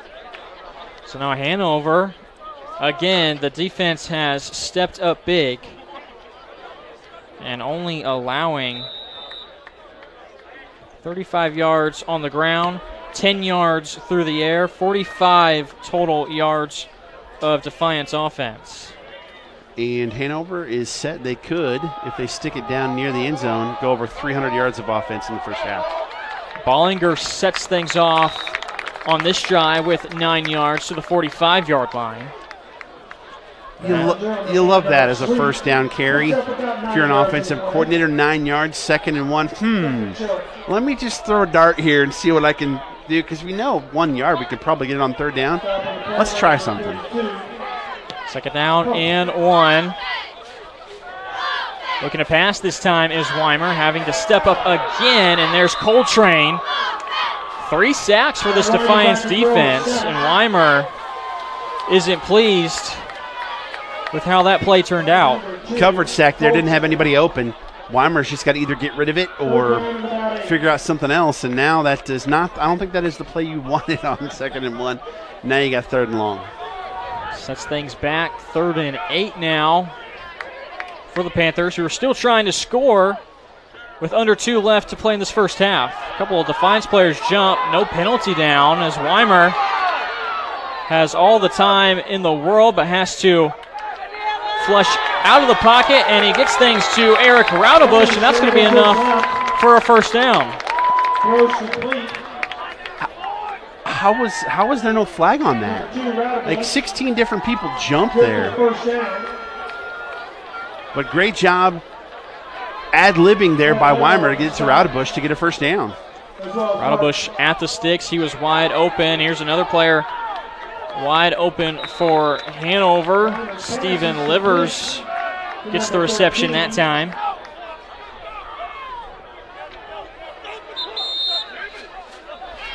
You can see minute 17 to go here in the first half. They want to get one more score here. And the Hanover sideline wanting the clock to stop. It is right now at 1:17. And now they're going to add 5. See how much time they add here, actually. 1:22. So it appears Hanover and Livers, he stepped out of bounds at the 42, and now the clock will start to wind. Again, passing. This time it's Cohen who's checked back into the ball game to the Defiance sideline, and he gets out of bounds there after a pickup of 7. Nice speed to get around that defender. Defender looked like he had good coverage on him, but Cohen just outran him to the sideline. He's a good player. He sure is. He now has 3 catches out of the backfield for 28 yards. On 2nd down and 3, over the middle of the field, pass deflected and nearly intercepted by Defiance. Justin Cavallaro nearly had back-to-back turnovers caused for the Defiance defense. Boy, he had a receiver open, but a great job by Caballero reading Weimer's eyes and knocking the football down, almost picking it off. Cohen's got 155 yards of offense here in this first half. Panthers trying to add on this already impressive 28-point lead. They're at the 35. 3rd down and 3. Down the sideline, jump ball is hauled in And for the Panthers, that's Jared Frank. Big play picked up there for Hanover, and under a minute left to play, they'll hurry it up. 6'4", just throw it up and let him go get it. 15 yards on the connection now, first down and goal. They'll give it back to Cohen. Gets a couple of yards, so now the clock will stop after the Hanover timeout. Stop by number 31, Brewer, for the Yellow Jackets. Timeout Hanover. Timeout on the field, and now Coach Theobald will talk things over with 39.2 left to play, and they're at the 8-yard line. My goodness, I mean, the stats here. 284 yards of offense for Hanover. 14 of 18 is Weimer passing for 142 yards. Also 142 yards rushing on 21 attempts, 6.8 yards per clip. You'll take that every day in the week and twice on Sunday. Only a 3-minute differential in time of possession there, Jarrett. That was kind of a key to the game last week for Defiance. Something they're pretty good at normally is their time of possession, but here a lot of 3-and-outs, and you want to talk about balanced. It doesn't get much more balanced than that. 167 yards passing. Well, they along dropped with 145 yards rushing. Last week going into that game against Manchester, they were third in the league in time of possession. Just from that one game, they dropped to 6th. Going back of the end zone, and it's hauled in for Hanover on the touchdown catch, Jared Frank. They go back to that right side, another one-step drop and throw to the back corner, and Jared Frank makes it 34-0. Man, I mean, the size they have out wide, Eads is 5'10", but Frank is 6'4", Raudebusch is 6'4". Those are just hard to cover when you've got DBs that are 5'6", and 5'11", and 5'10". And just, again, throw it to the corner and let your guy go up and get it. As he can see it, cornerback doesn't get his head turned around, and it's an easy score. PAT is up and good, 35-0. Panthers all over the Yellow Jackets, and the Heartland Game of the Week on IndianaSRN. Your hauling or moving project has arrived, and College Hunks Hauling, Junk, and Moving has you covered. Honest. Uniformed. Nice. Knowledgeable. Service. College Hunks Hauling, Junk, and Moving. Can't get to a computer? Then we've got you covered. Just go to the IndianaSRN app and stay up to date with all of your favorite teams. You can watch live coverage or relive the experience with our on-demand service.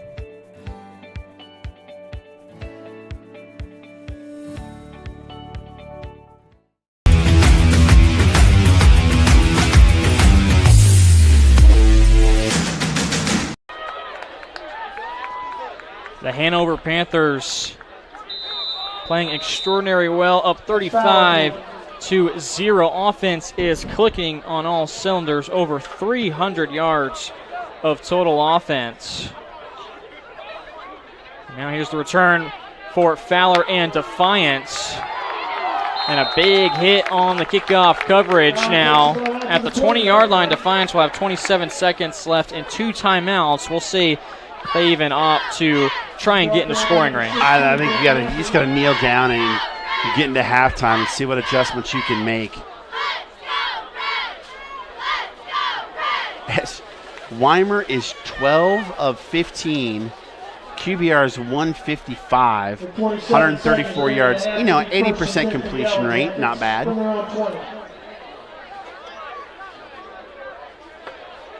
Boy, Weimer and Cohen, I think they both heard about Mrs. Meyer's cookies. I think they're both trying. I think they are. They're both trying to get that player of the game. So Defiance will look this one play. Nern looking to pass, but is going to be dropped for a sack. And surely The Yellow Jackets will let the rest of this clock wind down. Don't forget, Hanover gets the ball at the start of the second half. And that's what it looks like is going to happen. The Yellow Jackets in the first half on a sack. It's been all Hanover here on their home turf.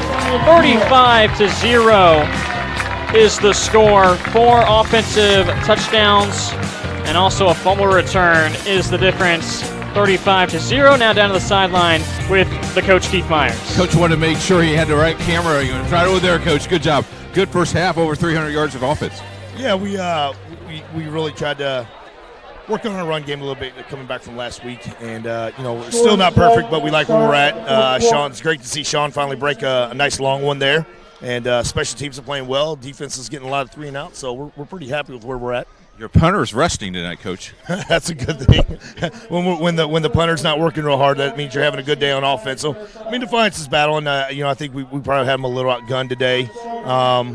But again, we're just trying to get better ourselves here. And we'll see a lot of young guys here in the second half, and hopefully we'll keep some fans here to sell some more hot dogs in the second half. I will tell you this: you got a nice crowd, you got a nice day. Thanks for letting us come down. IndianaSRN loves covering you guys. Appreciate it. Thank you guys for coming down. It looks like at halftime, at the end of the game, we might have some cookies for the player of the game coming up, Coach. Sounds great. Can I get one? If he shares, we will. Thanks, man. Back up to you guys. Thanks so much, Keith. We'll take a break. Halftime here on the Heartland Game of the Week on IndianaSRN.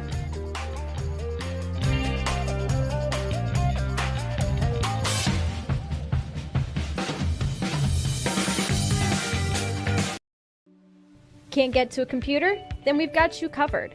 Just go to the IndianaSRN app and stay up to date with all of your favorite teams. You can watch live coverage or relive the experience with our on-demand service.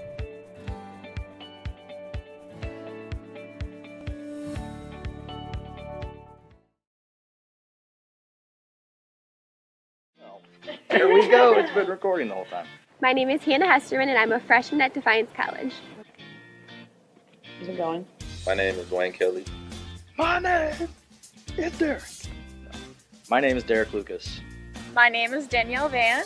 My name is Ari Mahaffey. I chose DC because I started at a larger school where I was just another student, and my family had gone here, and I knew that you could build more one-on-one relationships with professors, and I thought that would be more beneficial for my education. Small class sizes, and originally to play football, and just the atmosphere here on campus. I heard that Northwest has a good nursing program, and I know Defiance works with them, so the nursing program was another factor.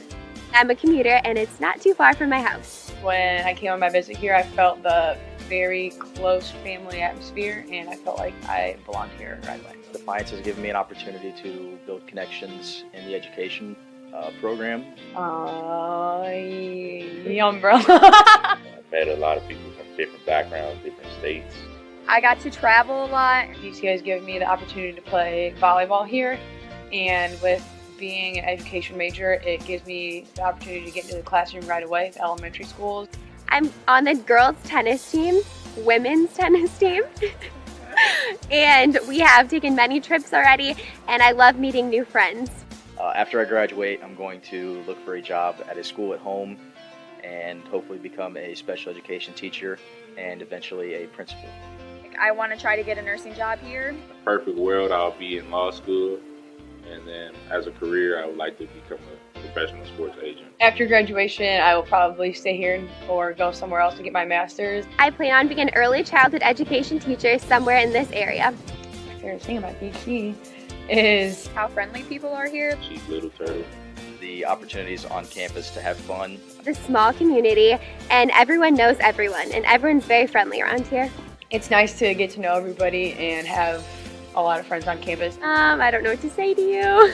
I would tell incoming freshmen to take advantage of the opportunities that they give you here. Choose your friends wisely. College is a lot different than what you think it's going to be. You're going to have a grand old time. Take advantage of the opportunities on campus. I would tell them to take every opportunity they can get. Defy the ordinary. Drop the mic. That's all I got. Man.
Welcome back to Hanover College. Halftime, 35-0. As you can see, the Panthers well in control of this one, trying to move to 2-1 in conference play. And now you can see there the coach, Keith Myers, with a special halftime. Well, guest. thanks, Jared. I appreciate it. And with this is the president of Hanover University. He's recruited me because he wants good people.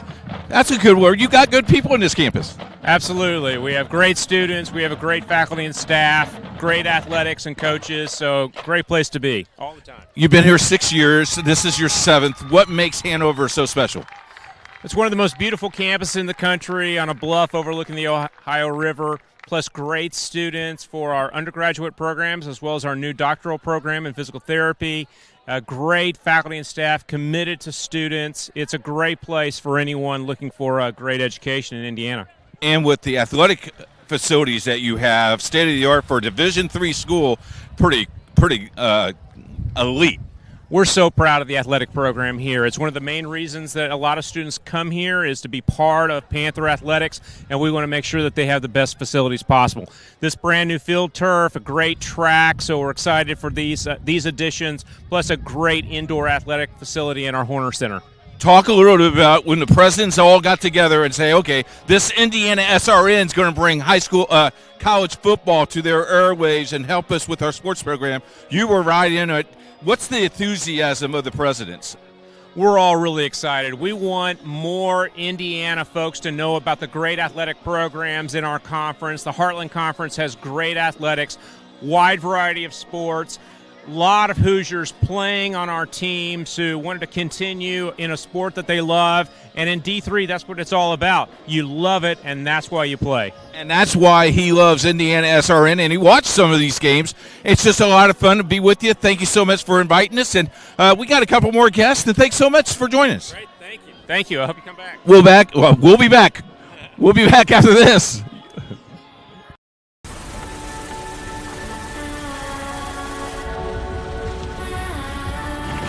You're good at keeping the car clean.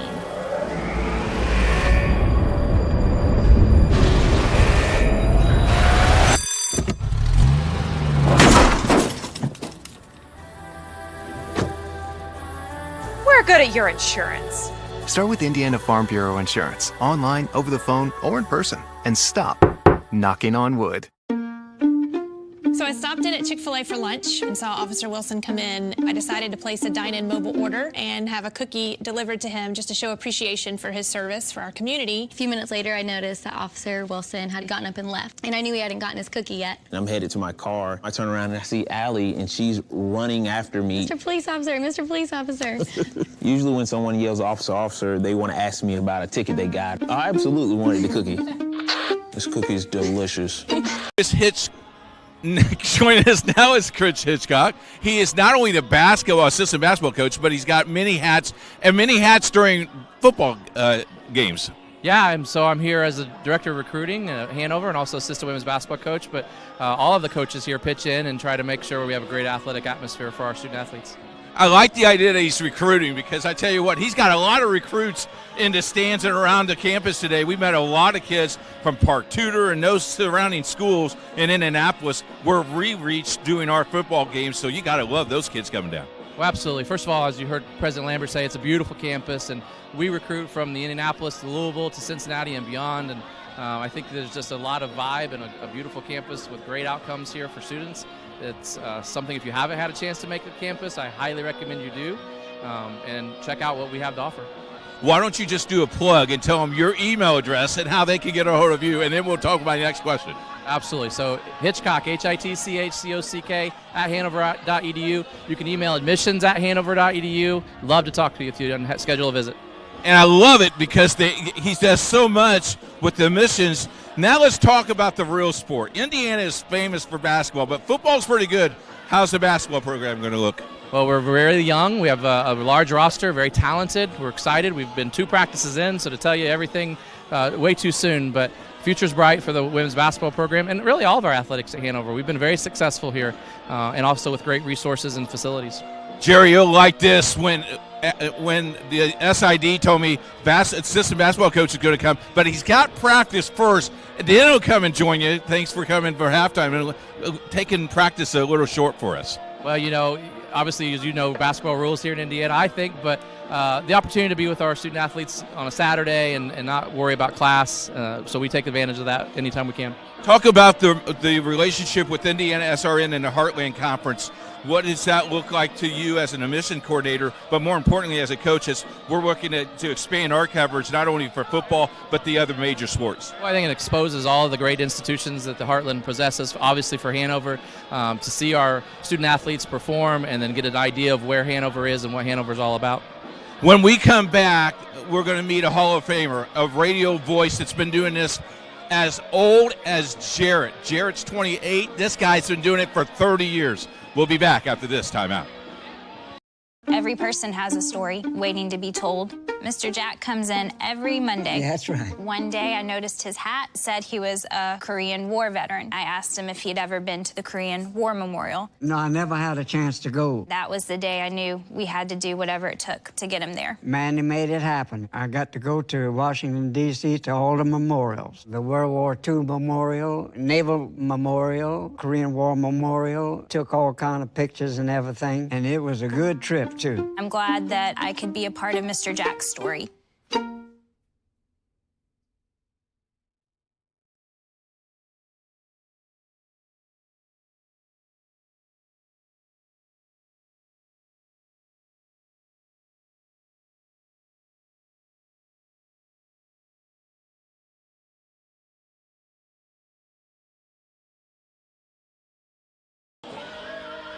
Now, I don't know why they put two radio guys on TV, Larry, but what a good-looking pair. Well, thank you. I got my hair done and cut and, makeup on. You and Chris should have had a little bit of stuff on your head, though. That glare was terrible. Thank you so much. Larry's been here 30-plus years, right? 30-plus years. Started back in 1984 and still here. They have told me that the way that they'll get rid of me is wheeling me out in an ambulance and then down to the funeral home. But I've just had fun. That's the whole big thing. This is a great place to work, a great atmosphere, and just a great organization. Talk a little bit about the history, because you've seen lean times, but here lately you have seen good times of handling other, not only football, but other athletics here. We had a real lean time back, probably during the early 2000s. We just could not seem to get the athletes in. We were getting them in academically, but athletically, we weren't just getting them. Then all of a sudden, we made some coaching changes and everything, and boom, all they're coming back. John Miller, who is the basketball coach for the men, he was here before during a long run that Hanover had a lot of success. He brought that back. Coach Theo, same thing. He was a player here. He was also a coach here. He brought back a lot of the enthusiasm and able to recruit and bring them back, and that is shown. Talk a little bit about the award you're going to get, not this week, but I think in a couple of weeks, the Hall of Fame. It's got to mean kind of special when your peers and the student body appreciates what you do and the administration's awarding you in the Hall of Fame. I'm very proud of you. It's a great job, Larry. Well, to tell you the truth, the head coach at DePaul, which is Brett Dietz, he wrote me back and said, hey, they really went to the bottom of the barrel when they picked you for this year. But no, it's a big honor. I'm not an athlete here. I never was an athlete here. It's just that I enjoy what I do. I'm like, I help recruit, for the ones. We've had a lot of guys come in here through not only football, but basketball and several other sports that heard us on the air, that knew about the program. Hey, they offer it on TV and they offer it on radio. This is a good way for our parents and relatives to see it. So, that's what my main focus is that, okay, let's talk about Hanover. Let's talk about coming to Hanover and show the fun and show the atmosphere that they have here. The guy has to go up to the booth or he could spend the whole entire time up with me. We'll be back with the second half right after this. Thanks, Larry. At Morales Group Staffing, we are all about building better futures. And during these times, we are working hard to put people to work. We are now hiring for hundreds of jobs with pay up to $17 an hour. Visit our website at moralesgroup.net or text JOBS, JOBS, to 317-472-7600 to apply now and get hired today.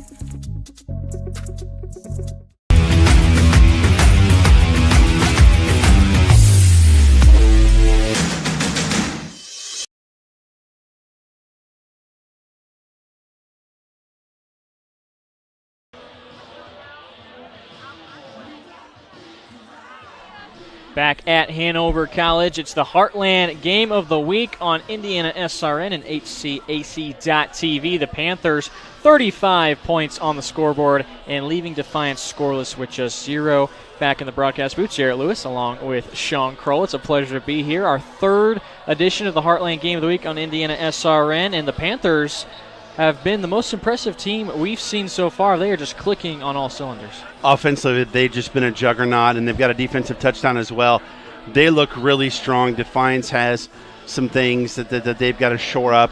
You know, they did have a little bit of turnover before the season started, but great facilities. This has been a great place to be. They've welcomed us with open arms. We just got to talk with the athletic director even here from Hanover. Yes, we did. We have met some very, very nice and pleasant people here at Hanover College, and some great interviews also that Keith had on the sidelines. Got to talk with a couple of great people, including a Hall of Fame radio personality that Hanover has had here for over 30 years.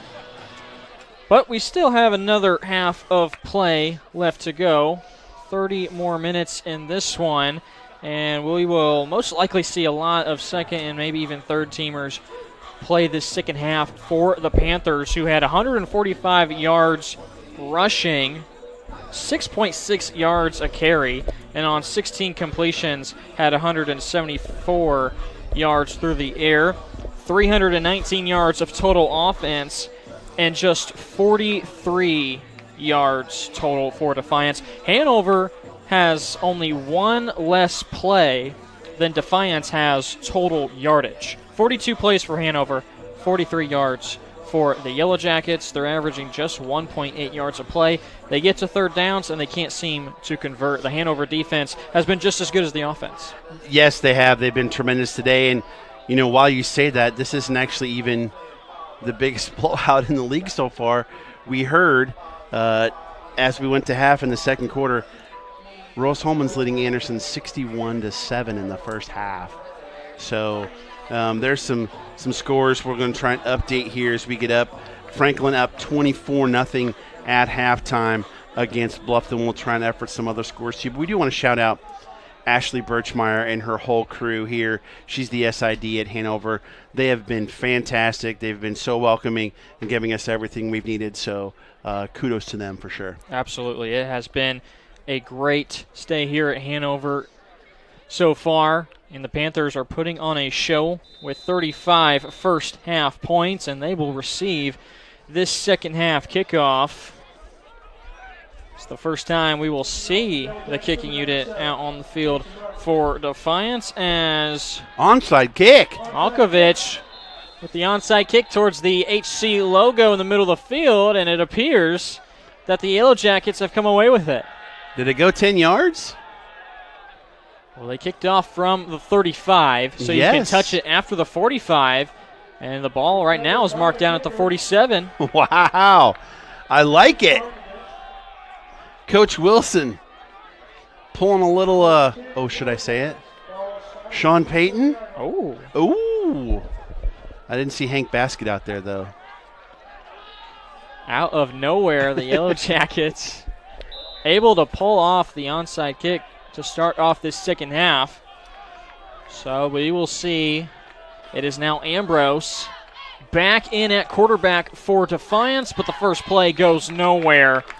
Hanover all over that on the tackle for the Panthers, includes Jose Batista.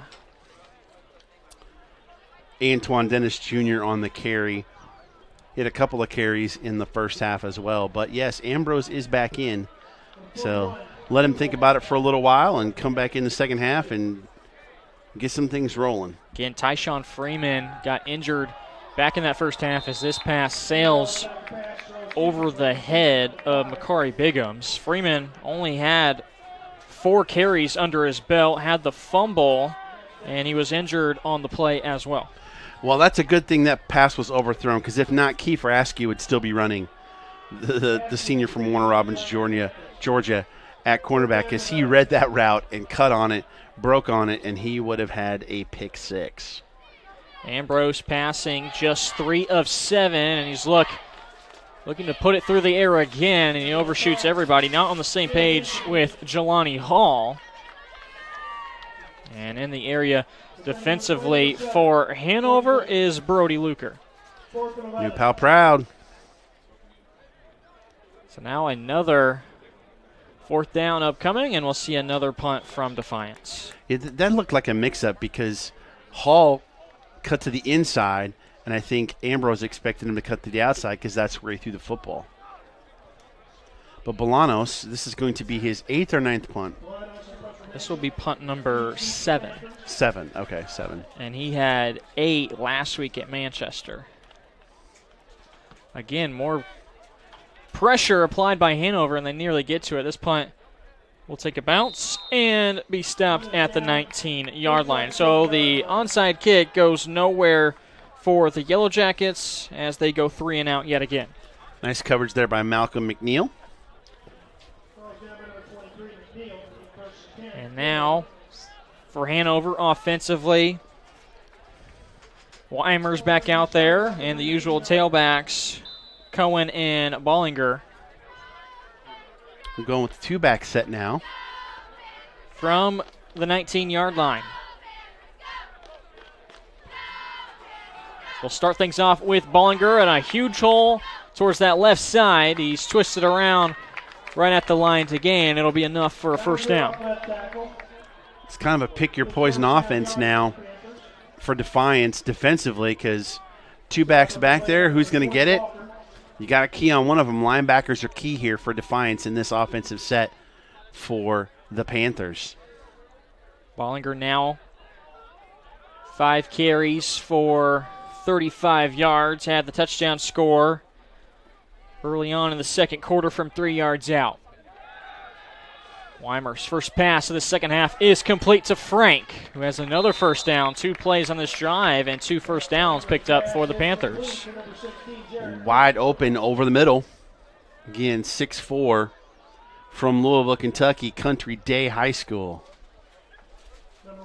Frank reels in his 5th reception this afternoon. That leads all receivers. He has now 58 yards receiving. On the jet motion, it's Cohen out of the backfield, and he's going to be stopped right at the line of scrimmage. Nice game tackle there. On the stop for Defiance includes Marcel Maxwell along with Vashon Palmer. Great pursuit there by those 2 young men from Defiance to keep Cone from breaking anything long, and now it's 2nd and long for the Panthers. Weimer has connected with 8 different receivers for the Panthers. Cohen had his 4th reception on that previous play. Back to the air again. This time connecting with Eric Raudebush, his 4th catch. Good for 12 yards and another 1st down. You know you're a pretty good athlete when you can play quarterback in high school and then come to a place like Hanover and play wide receiver. And punter. And punter, yes. A lot of tools to the trade of Eric Raudebush. And again, only a sophomore as well. Cohen, Ballinger, and Weimer, all seniors, as is Jared Frank. Raudebush on the season had 6 catches coming into this one. He's now reached 10 receptions on the year. Weimer feeling the heat, rolling out to his right, and a diving effort, nearly picking it off for Defiance was Vashon Palmer. And there is a flag down as well coming out of the Hanover backfield.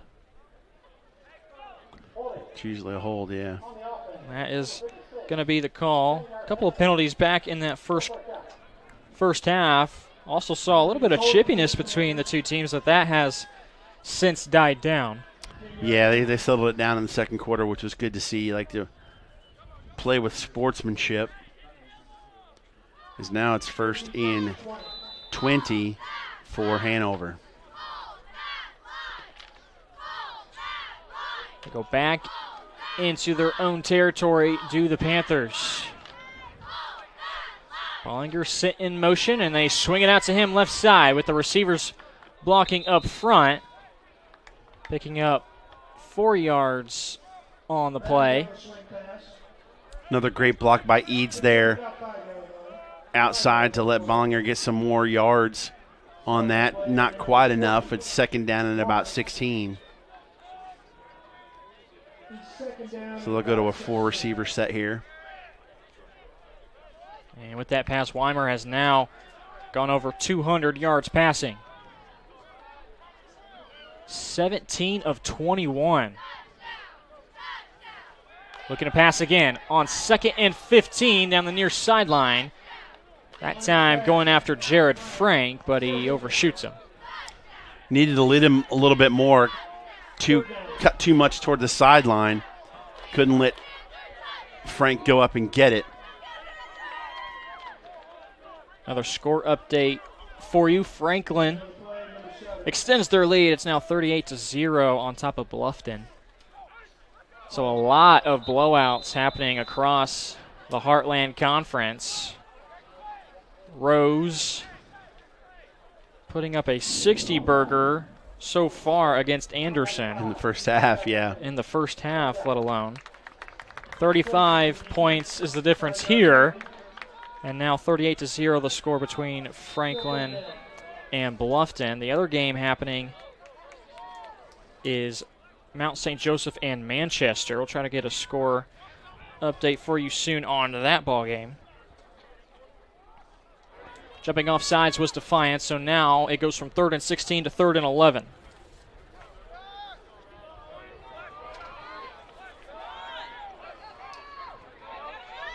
Weimer, 3 receivers to his right. And he looks that way. Across the middle of the field has Jared Frank, and he connects with him inside the red zone.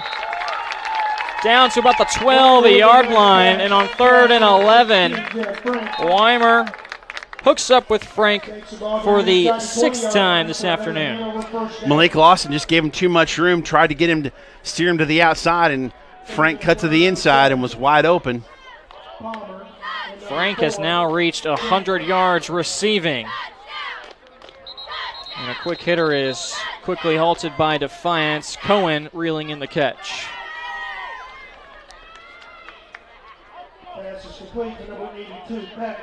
What a nicely thrown ball by Weimer. It goes for 43.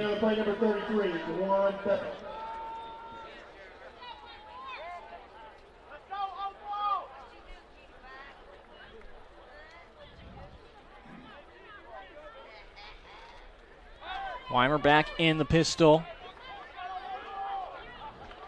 Has a new running back with him, and on the carry for Hanover, and breaking a couple of tackles into the blue turf.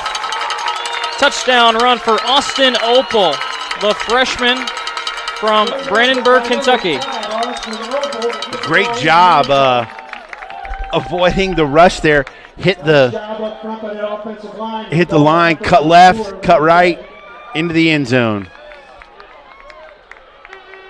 Opal doing a lot of work to get things into the end zone and now make it 41-0. Proud of Meade County High School, Austin Opal. PAT is good as Paxio makes it 42-0 for the Panthers with 10:03 left to play in this 3rd quarter. It's the Heartland Game of the Week on IndianaSRN. Myers, Vice President of IndianaSRN. Thanks for joining us. Do you know IndianaSRN broadcasts 350 games a year? All sorts of sports? Yeah, we do. Hard to believe, isn't it? IndianaSRN loves to put student athletes first on our website. If you're a business out there, we probably could help you too. Contact us at coach@indianasrn.org. Grandma from out of state thanks you. Mom and Dad who can't get to the game thanks you as well. In fact, our athletes watch the games over and over again. Our military has enjoyed the games as well. So sit back and enjoy the game. It's IndianaSRN.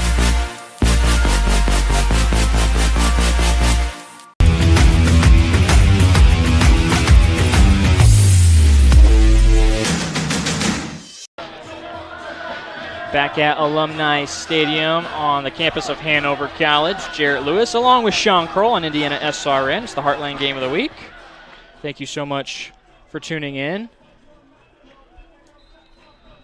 42-0 is our score. Stay tuned for the player of the game coming up at the end of the game. Might be a difficult choice today. It sure is. Between Weimer and Cohen and Frank. Oh! Big hit on the kickoff. On the return for Defiance was Michael Martin, and laying down the wood for Hanover looked to be George Kurtz. Back to the touchdown run for Opal. So he runs into the line, cuts left, and cuts back right. And a little leap at the end. Whoop! There it is. How about one carry for 12 yards and a touchdown so far? That's pretty good. Good day's work. Easy day at the office. Good day's work, yeah. As it has been for the entire Hanover offense. Ambrose brings his offense back out onto the field and nearly intercepted. Brody Luker as it goes off his fingertips. And Ambrose he's just looked confused and out of sync with his receivers all day.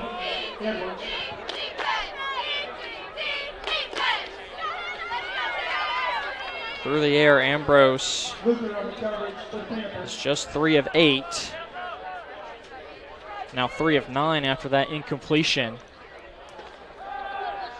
It's been a tale of 2 different games. There's a nice back shoulder catch for Aman Shahid. It's the first reception. Hanover has been able to keep Shahid in check up until that point. That's just the thing about Ambrose is he shows you flashes. He had the last pass play was not good at all, and then great pass there to Shahid back shoulder gives him a first down. That was the longest play from scrimmage for Defiance and goes for 20 yards. Ambrose dumps it down. Here's Shahid again on the crossing pattern, able to get across midfield and wrapped up at the ankles by Jamie Deckard. How's that speed for a defensive end? Honestly, he's probably a linebacker in this 4-3, but still, the speed to get out and cover like that is impressive. Back-to-back completions now between Ambrose and Shahid. The Defiance offense spreading things out. Not on the same page with his receiver this time, and Ambrose is picked off. Toe-tapping interception for number 10, Kiefer Askew. And just totally out of sync. Biggums wasn't even looking for the ball there. And Askew was, and here comes the dunk. Oh, he alley-ooped it to himself and to someone else. Oh, got to try it again now. There we go. So the second time we've seen the defensive dunk come into play on the sideline. We got the alley-oop that time. I think Kent's dunk was a little bit more impressive. I would agree. He had pressure on Ambrose on that pass as well. So Ambrose probably got rid of it quicker than he wanted to. It's the second turnover committed by Defiance. They had the fumble. Returned for a touchdown by Jayon Kent. That came in the second quarter. And now the interception by Askew. Oh, somebody's down on the turf. Stop on the play by number 10 for Defiance, Caballero. It's like Rigo Villa. 25 Western Edge. He's up and still playing. He waved the sub off. He's like, no, sir, I'm going to continue to play. Here's Cohen. Gets tripped up. Able to fall forward for a decent gain. Has 3rd and 5 upcoming. Boy, he could have got a lot more yards on that had he not been tripped up.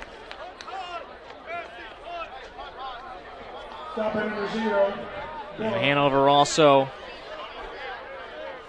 still not entirely slowing things down, as the play clock is still at 16, but would like to take some time off the clock with this possession as well. Looking to pass this time. Sacked for the 4th time.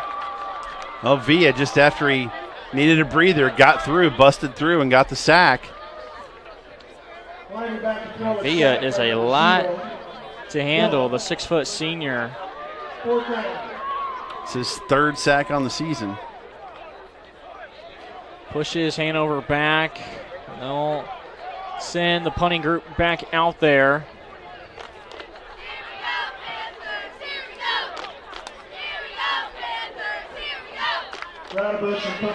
Raudebusch will punt things off for just the 3rd time this afternoon. Got to get the playoff. There they did. Play clock was winding down, and here's a booming, high, soaring punt that takes a bounce and a Hanover bounce inside the 10. It's still going. Down to the 2-yard line. Would love to get another look at that one as Raudebusch was standing around his own 10-yard line. Pins Defiance down to their own 2. That's close to a 70-yard punt. Because the line, where's the line of scrimmage at? So Raudebusch takes a couple steps forward and punts it from the 13. But the line of scrimmage is what, like the 28, somewhere around there?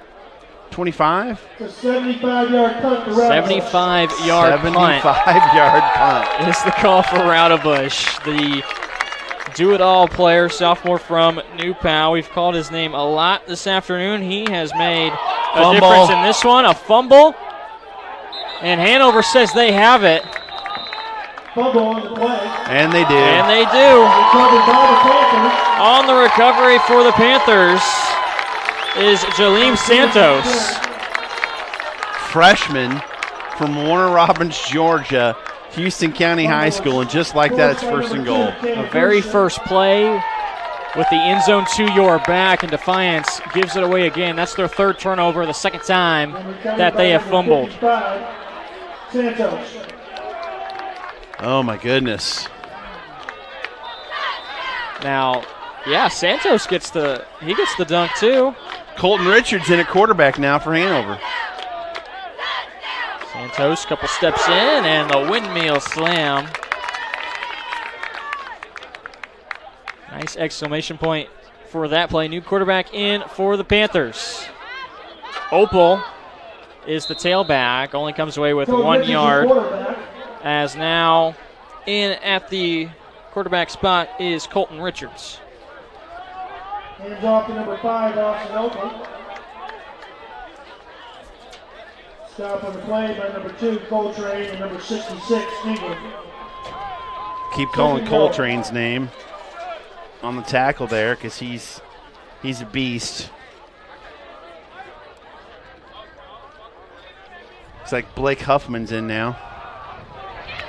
And here's the give, trying to bounce it towards the outside, but good defense that time, setting the edge Opal tries to bounce it for outside, the Yellow Jackets. where he is stopped by number 34, Fleming. Fleming on the tackle for Defiance. I was going to say, if Opal got another touchdown, he might be in consideration for player of the game. Nah. We need a poll online is what we need. Yeah, we need to take this to the streets. Help us decide, yeah. If you're watching, reach out to us. Let us know who you think the player of the game should be. Richards looking to pass this time. Flushed out to the left, hit as he throws, and it hits the back corner of the end zone, but nobody there to haul it in. Richard back to pass. Looks like they're going to try a field goal. It's essentially an extra point. Hey, fellas. Hey, fellas, if they want to tweet us at IndianaSRN, I'll take their poll at the tweet at IndianaSRN till the end of the 3rd quarter. So you got 5 minutes. Attempt the field goal. So get those answers in quickly. Field goal attempt for Pedro goes through the uprights and good to now make it 45-0. Panthers going to move to 2-1 in conference play and 3-3 on the season. Heartland Game of the Week on IndianaSRN. At Morales Group Staffing, we are all about building better futures. And during these times, we are working hard to put people to work.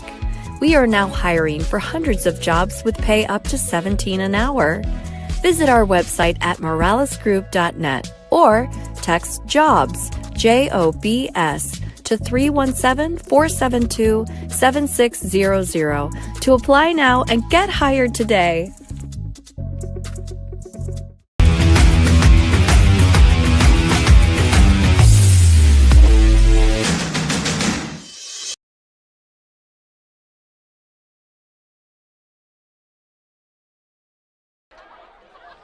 Back at Alumni Stadium, campus of Hanover College.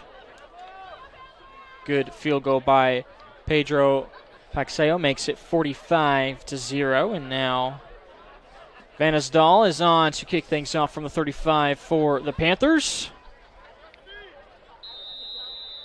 It has been Hanover from the start.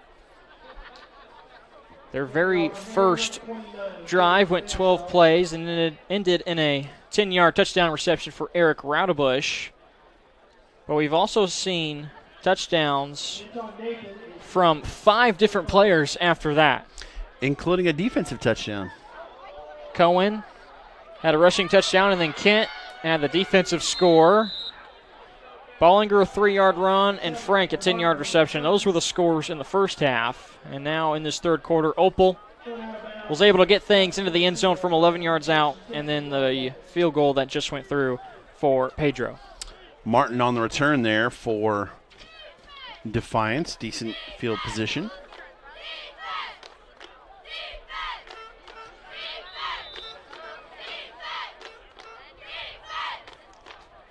Here's the Defiance offense coming back out onto the field. And it looks like Isaiah Watts at quarterback. That is indeed the case. Now the third different quarterback that we have seen for Defiance. With Watts, his first play is a pass towards the right side and thrown out of bounds after the reception was Sala Edwards. Watts was 2 of 4 for 4 yards coming in, so that's his first pass of today, 5th pass overall from Osborne High School and a transfer from Olivet College out of Detroit, Michigan.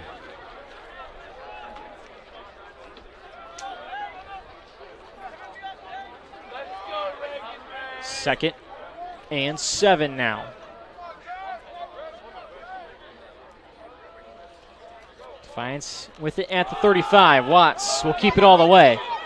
Running towards his left. And is going to come away with 3 yards after being tackled by Santos, who had the fumble recovery on the previous possession.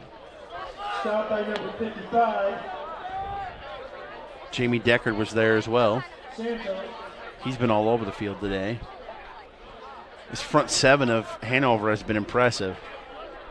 Also left to stop. And as it stands right now, Third and 4. Defiance still under 50 yards of total offense. That pass will help out a little bit, and it gets him right to the sticks.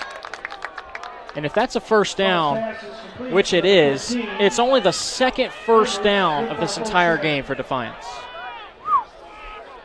That is rough. Stopping the play by number 21. That's the second this half, though, is it not? I thought they had one in the first half, if I wasn't mistaken. But Deckard on that hit again. He's been all over the place. You're right, they did. So now they have 3 first downs. 3 total first downs. The second one they've been able to pick up this half. Watts immediately has to move to his right, gets out of the pocket, and some nice running ability from number 11 as he scrambles out for a gain of 6. Again, another athlete, and somebody's down for Hanover on the opposite side of the field. Something we've been grateful of seeing is not very many guys going down, not very many injuries. It's been a clean ball game for most parts. Got a little bit of extracurriculars back in the first half, but ever since then, we saw Coach Theobald have everybody meet at the 50-yard line, and he pretty much said, you better cut that out and quit it with the extracurriculars and picking up penalties that we don't need. Well, if you remember in the first quarter, we were talking about time of possession was pretty even. At this point now, though, 25-16 for Hanover, 14-57 for Defiance, over 10 minutes difference in time of possession, and that's going to wear on your defense no matter who you are. There's that offensive line for Defiance.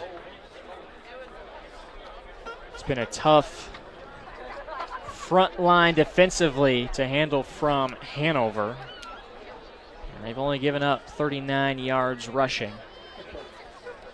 And with this injury, we'll take a quick break. Be back in a moment. My name is Brittany. A little thing I love about the Egg White Grill is the toasty English muffin. It's toasted perfectly. It's just a little crispy, but not like hard crispy, but just crispy enough that when you bite into it, everything is perfect. My name is Curtis, and I love the Egg White Grill because the egg itself, it's like soft and fluffy, like a pillow. I wouldn't eat my pillow, but I'd eat the Chick-fil-A breakfast egg white sandwich for sure. They say nice guys don't finish first. So maybe it's time to reconsider what it means to be first. It's about being your best, but knowing you could be even better. It's being present, but respectful of history. Sure you want to make that move? It's donating something more valuable than money. It's believing in yourself and something bigger. It's coming from different families, but treating each other like brothers. It's not just being a man, it's being a Mason.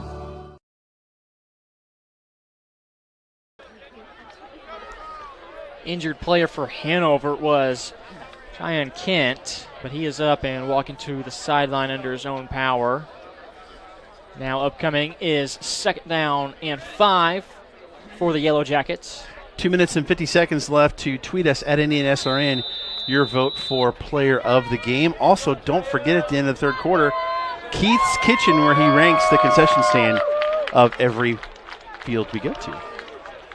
This week at Hanover, last week at Manchester. And we started off this Heartland Tour 2 weeks ago at Bluffton. Had a great spread last week at Manchester. We did, yeah. But we had a pretty decent one here at Hanover as well. True. So those two right there at the tops here so far. They are. They're setting the bar high. We'll be back at Manchester next week for Rose Holman as they come calling to take on the Spartans. First time getting to see the Fighting Engineers of Rose Holman, who have put up enormous numbers scoring-wise through 3 weeks of conference play. And last we heard, they had 60 points already put up in the second quarter against Anderson. We'll try to see if we can get another score update on that one.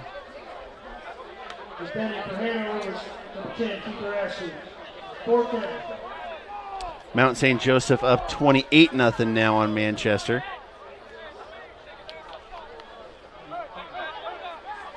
And after that play, Defiance now has 4th down and 3. They're at their own 49 with the blitz coming. Immediately up the middle, Watts has to retreat. Oh, my goodness. All the way back to the 25. He circles again inside the 15-yard line. And this pass won't make it anywhere close to the line of scrimmage. Doesn't even get back to the original line of scrimmage. As Watts goes from the 49 all the way back to the 15.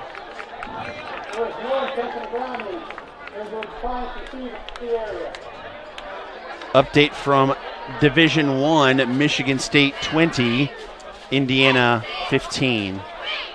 It's always a good day when the Hoosiers go down. I agree with you on that one. Although we might get our mics cut off if we talk about that too much. The Purdue game just started too. They got a tough task though. That one might be a little uglier. That one might be. If you can barely beat Illinois, you're gonna have a rough day against Iowa. The number 2 team in the nation are the Hawkeyes. Yeah. Number 3 team had no trouble today. Cincinnati is. They rolled, and now Going to see some backups here. Hanover is rolling in this one. Another new running back for Hanover. This is Blake Huffman, freshman from Columbus, Indiana. But the starter's still in for Defiance is Richard Pope on the tackle there. Richard Pope the fourth from Daytona Beach, Florida. And if you switch that name, it would be Pope Richard the fourth. It's pretty cool. Yeah. He's deity. No, he's not. I'm just kidding. Loss of 3 on first down. Richards is still the quarterback, and again, they'll go to Huffman, and this time picking up positive yardage. I'm going to go on record as saying I remember Blake Huffman. Is he from Columbus East? Columbus North is what it says North? here. Okay. We've called some Columbus East games. Names mixed up. I'm older, so, you know. It's all right. You youngins remember all that stuff. Now we've called Cody Horner's name this afternoon. He is from Columbus East. They were in the state finals a few years ago, Columbus East was. Here's 3rd down and 3. They go back to Huffman, and he is immediately met by someone, but he got rid of him. But there to clean things up for Defiance were multiple players, and Miguel Gomez got into the backfield in a hurry. Number 99 for the Yellow Jackets. So did Elijah Fleming. Close to the line of scrimmage, stopping the play by number 6. And with that, will be the last play of this third quarter. One more quarter to go, 15 more minutes, and the Panthers still in control. Rolling 45-0 is our score.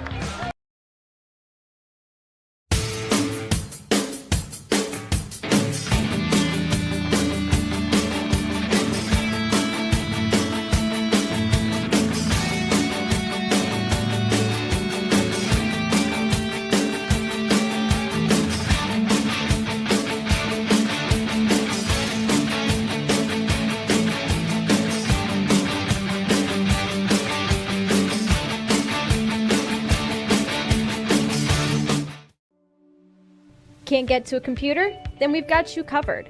Just go to the IndianaSRN app and stay up to date with all of your favorite teams. You can watch live coverage or relive the experience with our on-demand service.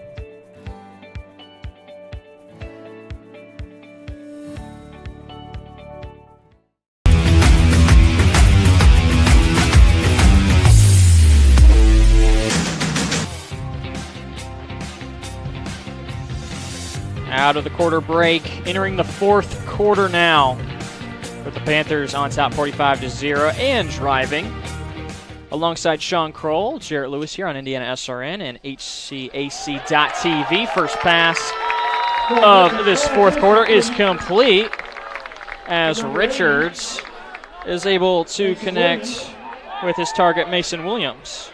Stopping the play by number 1, Malik Clausen. 1st and 10 for the Panthers. We get a break here. We'll send it down to Keith Myers for Keith's Kitchen. He's the foodie of the bunch. Well, we all are foodies, but still.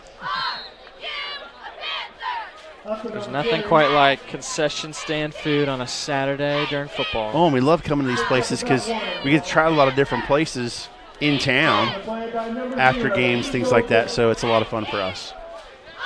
We saw some nice setups in the tailgate lot right across from us here at Hanover College.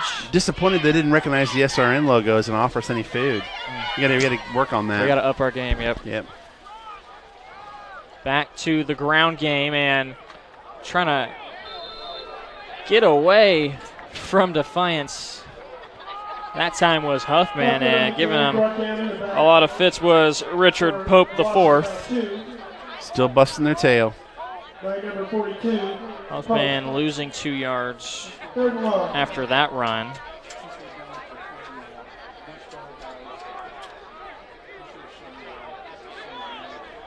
After that catch made by Williams 2 plays ago, there's been 9 different receivers hauling a pass today for the Panthers. Meanwhile, for Defiance, between Ambrose, Nern, and Watts, they only have 7 completions as a team. Again, another reception for Mason Williams. They go right back to him, and that pass is good for a first down. That was a nice ball from Colton Richards. He zinged it in there perfect. It's nice to have that knowing you've got that back as a backup now, but somebody coming in for next year once Weimer graduates. Colton Richards, a sophomore, and Weimer the senior. Richards getting in some conference reps here in this one. His team up 45-0, although he just misses his man that time. Out of the reach for Mike Weaver. Let's set it down real quick to Keith. Concession stand. I tell you, it's the baseball program that runs the concession stands here. Nachos, pretzels, hot dogs. Had a nacho, had a Coke. It was free, so it's a 7.5. All right. Back up to you guys. Thanks, Keith. That's Keith's Kitchen. Any type of food that's free is pretty even good. Better, right? Yeah. Richards on the read option will keep it. And takes an awkward fall forward, but positive yardage nonetheless. The old naked bootleg. Don't understand why they call it that, but still. You know, some terminology in sports, it It's just bizarre, makes you wonder. yes. You just want to look it up and figure out. Now, can you guess my favorite term in all of sports broadcasting? Keith knows it. I'm pretty sure he would guess it, but let's hear it. Well, I'm going to give you some time to think about it. All right. I'd give you the sport after this play here. Oh! Off the hand of Williams, and luckily Richards is unable to pick that one off. Richards likes Williams as a target. I'm going to go with can of corn. Right sport. Okay. It's the same theory, just a different term. Same situation. How about like a pop fly? Like a little, well, not a can of corn, then just some people might call it a flare. Is it a blooper? It is a blooper, but there's another term for it. Oh, gosh. All right, let me get Google pulled up here real fast. If we could get Keith on the mic, I bet you he'd get it just like that. So after that incompletion, it'll be a field goal attempt. Different kicker. It's the kickoff man for Hanover, and the kick is no good from Vanisdal. Field goal made earlier by Pedro Paxayo, but this time Vanisdal gets a crack at it and comes up short. I'm surprised our producer doesn't know it because he's been on our broadcasts and busted my chops about using it before. All right, well, I'm drawing a blank. You're going to have to let me hear it. Duck snort.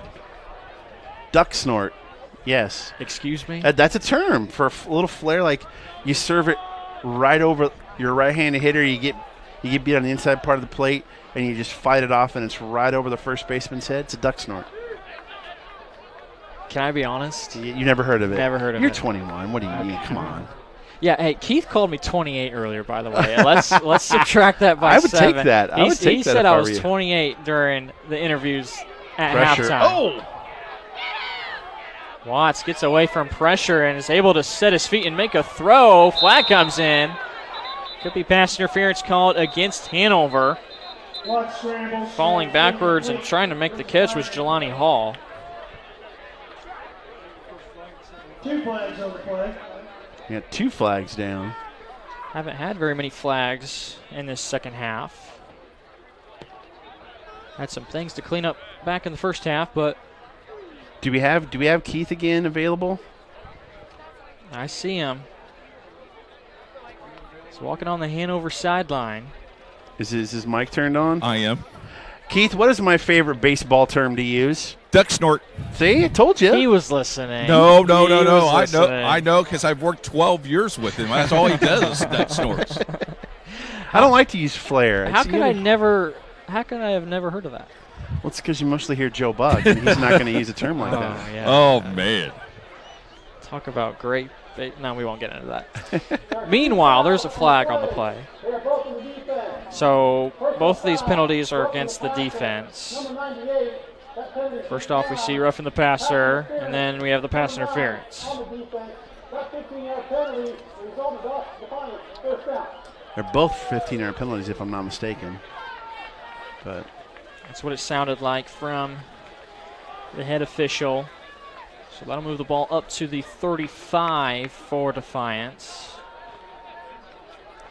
Right now going with their third quarterback this evening in Isaiah Watts, who's a junior from Detroit.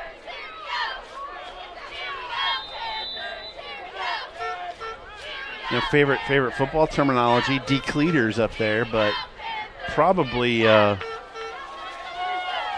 deep ball. Deep thrown ball down the sideline, reaches the 30, but over the head of Hall. Slobber knocker, maybe? Okay. It's a good one. Yeah. Could use that for a lot of different that's true. Types of events. Does Keith have a favorite terminology? Bunt.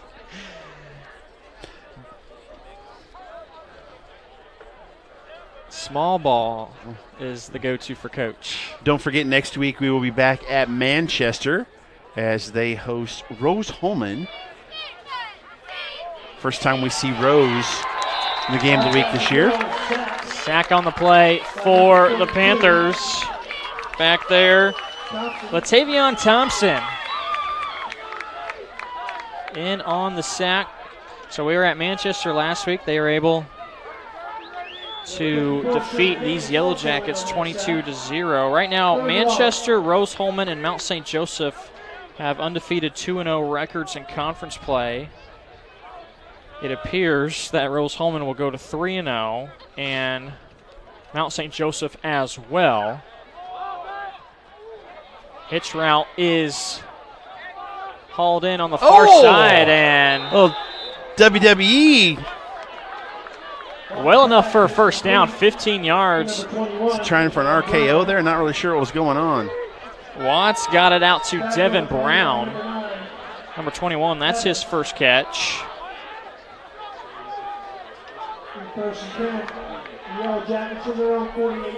And now first down upcoming here for the Yellow Jackets, and they try to move it at a decent pace to the 48. Hey, you want to catch a replay of this game? Check us out on YouTube at IndianaSRN. Also, check out our website for more sports action, including high school sports, IndianaSRN.org. Webcasts more than 300 games a year. Log in today at IndianaSRN.org, where we'll have high school football sectional next week. Had 6 games, yesterday? We'll have 6 sectional games this weekend, and then we'll be at Manchester on Saturday. Regular season just wrapped up last night, and now a new season begins next week.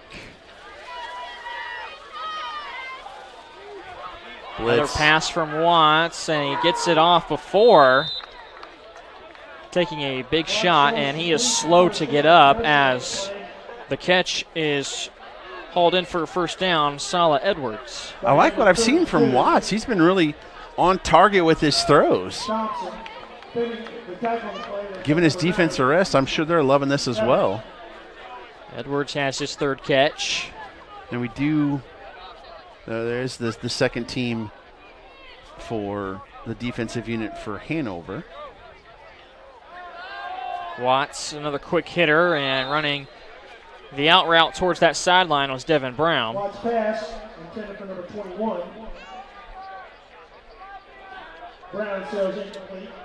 That'll stop the clock right at the 9-minute mark. We have decided on our player of the game, but we're not going to spoil it. No, we don't want to do that. We're going to wait. Keith will interview the player at the end of the game, along with Coach Theobald.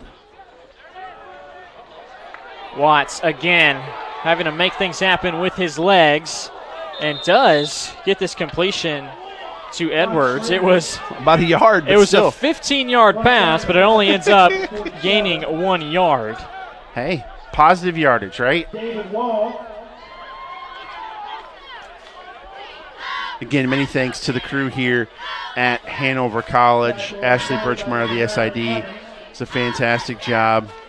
All the folks here have been very welcoming and have done a great job. Everywhere we've been so far has been tremendous. Bluffton and Manchester have been tremendous as well. Watts on the crossing pattern, throws it behind Shahid. So now 4th down is upcoming for Defiance, and we'll see them go for it. This broadcast is copyrighted by IndianaSRN and the Heartland Collegiate Athletic Conference for the private use of our audience. Use of pictures, videos, and audio without the express written permission of the IHSAA and IndianaSRN is prohibited.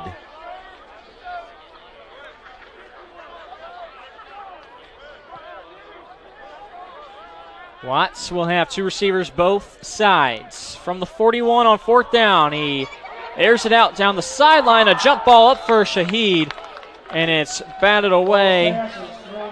Incomplete. Nice defensive effort there for Hanover, that being Chaz Burks. Excuse me, that was Sam Worksinski. Looked like he threw it to Bigums and ended up being a defender more than a receiver. You see Watts has a pretty good arm.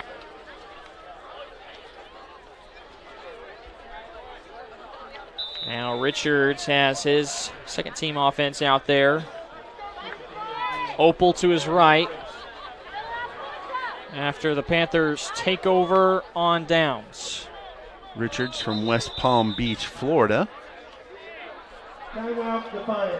And before we get our first play, Defiance calling a timeout. Panthers running away with this one up 45-0.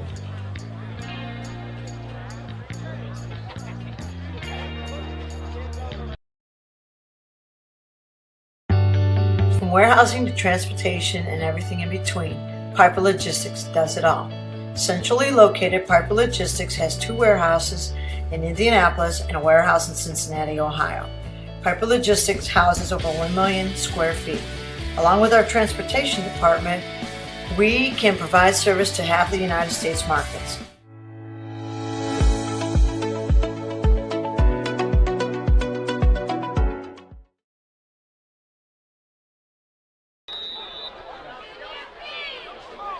Back to the action with 8:11 left to play in this 4th quarter. Hanover with the ball, and Richards trying to haul it in with just one hand for the Panthers was Tawan Rome. From New Orleans is the freshman receiver.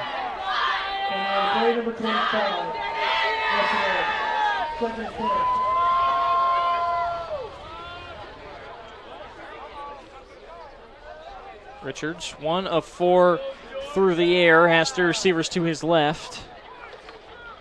Put it into the air again, going back to Rome. Trying to get some blockers out in front of him, but he's only able to get back to the line of scrimmage. 120 yards total offense for Defiance, 430 for Hanover. They've run 20 more plays as well, 6.2 yards per play for Hanover, and they lead the time of possession by about 9 minutes as well.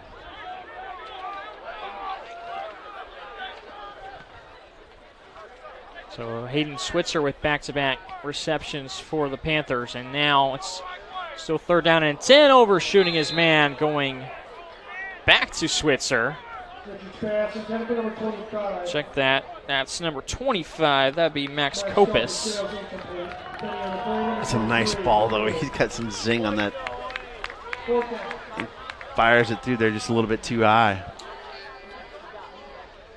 So Richards in the second team offense still going through an open playbook trying to get that first down, but they fall short and have Raudebusch out the punt. Fowler is standing at his 20-yard line. Another boomer. The wind held that one up. With the wind pushing it, will take a step at the 25. Front row's dead about the 25-yard line. It'll be 1st and 10 for the yellow jackets.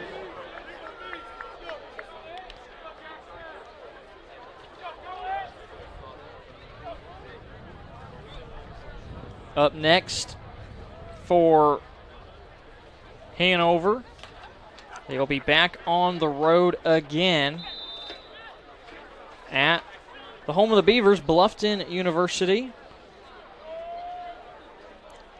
As for Defiance, after 2 games in a row on the road, will be able to return home and face a tough competitor in Mount St. Joseph. Roudabush averaging 43.5 yards per punt today. Busted play as Watts opts to keep it and is able to move forward for 3.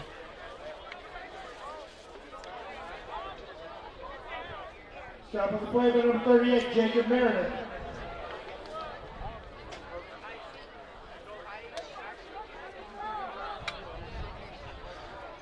And if this score holds up, Defiance will go back-to-back weeks without putting up any points on the scoreboard. They were shut out last week at Manchester.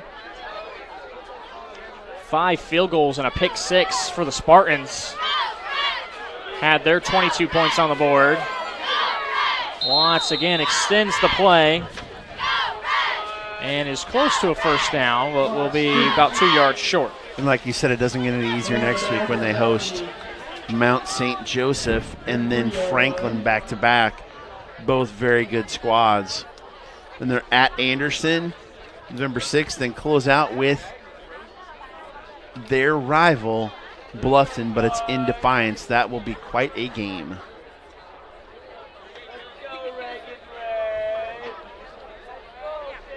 Mount St. Joseph can put up some points as well.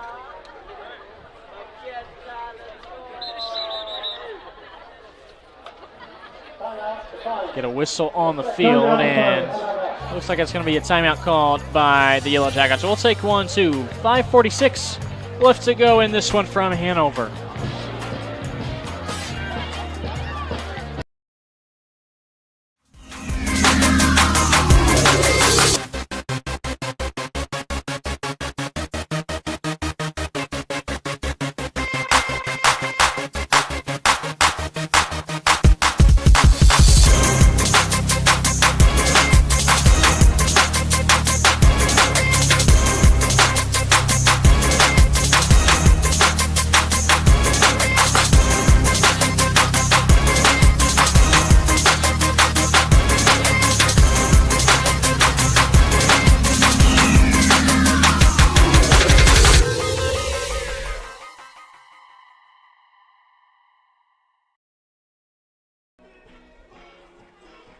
Back here at Alumni Stadium and the campus of Hanover College with Sean Kroll, Jarrett Lewis on IndianaSRN and IHSAA.TV. Thank you so much for tuning in as the Hanover faithful are dancing and singing to the YMCA. Plenty to dance and cheer about after this one. This year, the Panthers average 28 points a game while only giving up 27 to their opponents. So it's been very close in that regard. But Defiance, through 5 games of play, just averaging 10 points a game, and they give up 42 to their opponents. Look, we were talking about it with Coach Wilson as Watts ran for a quarterback draw for a first down. You know, there was so much unrest at the beginning of the year with the coaching change, and then kids, you know, kids come to schools for coaches, right? Because the coach recruits them, the coach plays the style that they want to play. So when there's a shakeup, you know, good D1, D2, T3, anywhere, you know, changes in coaches, kids are like, you know, I came to play for this guy. So there's been a lot of fluidity in terms of who they've had to play for them, and it takes some time to get that rolling. Wide open down the middle of the field, and making the catch is Salah Edwards for Defiance. Nobody home for Hanover, and able to find him over the middle of the field was Watts. That was a nice ball by Watts. And again, he was wide open, but sometimes that's a hard throw to make when they're that wide open, and dropped it. If he hadn't tripped, he would have scored. And especially cutting across the middle of the field, not running straight down the field in a straight line, but Watts put it right on him. And now, for only a couple of plays, Defiance has been over into Hanover territory, and here's another great ball thrown out into the flat and hauled in by Michael Martin. I like what I've seen from Watts. Yes, tempered a little bit. It is, against the second team of Hanover, but he's looked good. He's made some plays. Edwards had his 5th catch with that reception, and now Defiance is inside the 30. Get some whistles first, and Hanover will opt to stop the clock and talk things over with 4:17 left to play. Watts is 8 of 16, 75 yards. Long of 27, which was that last one that we saw. So, he's gotten some things done. They've had 8 different guys catch footballs today for them. As has Hanover. These two teams have been able to spread things out, although Defiance just not enough completions. And that has been one of the huge differences.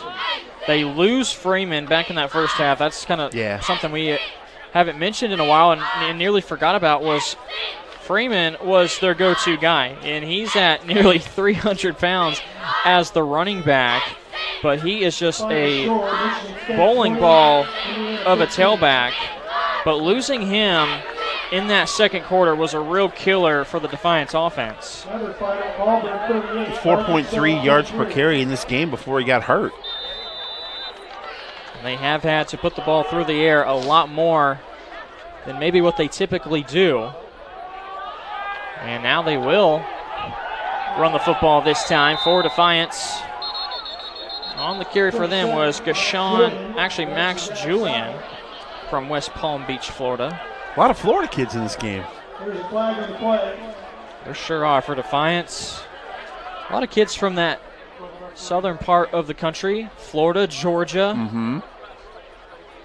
A lot of their recruits from that player. Meanwhile, there's a flag on the field. Actually, there's 2, and this may be some more, maybe unsportsmanlike conduct. Yeah, I think it's going to be offsetting.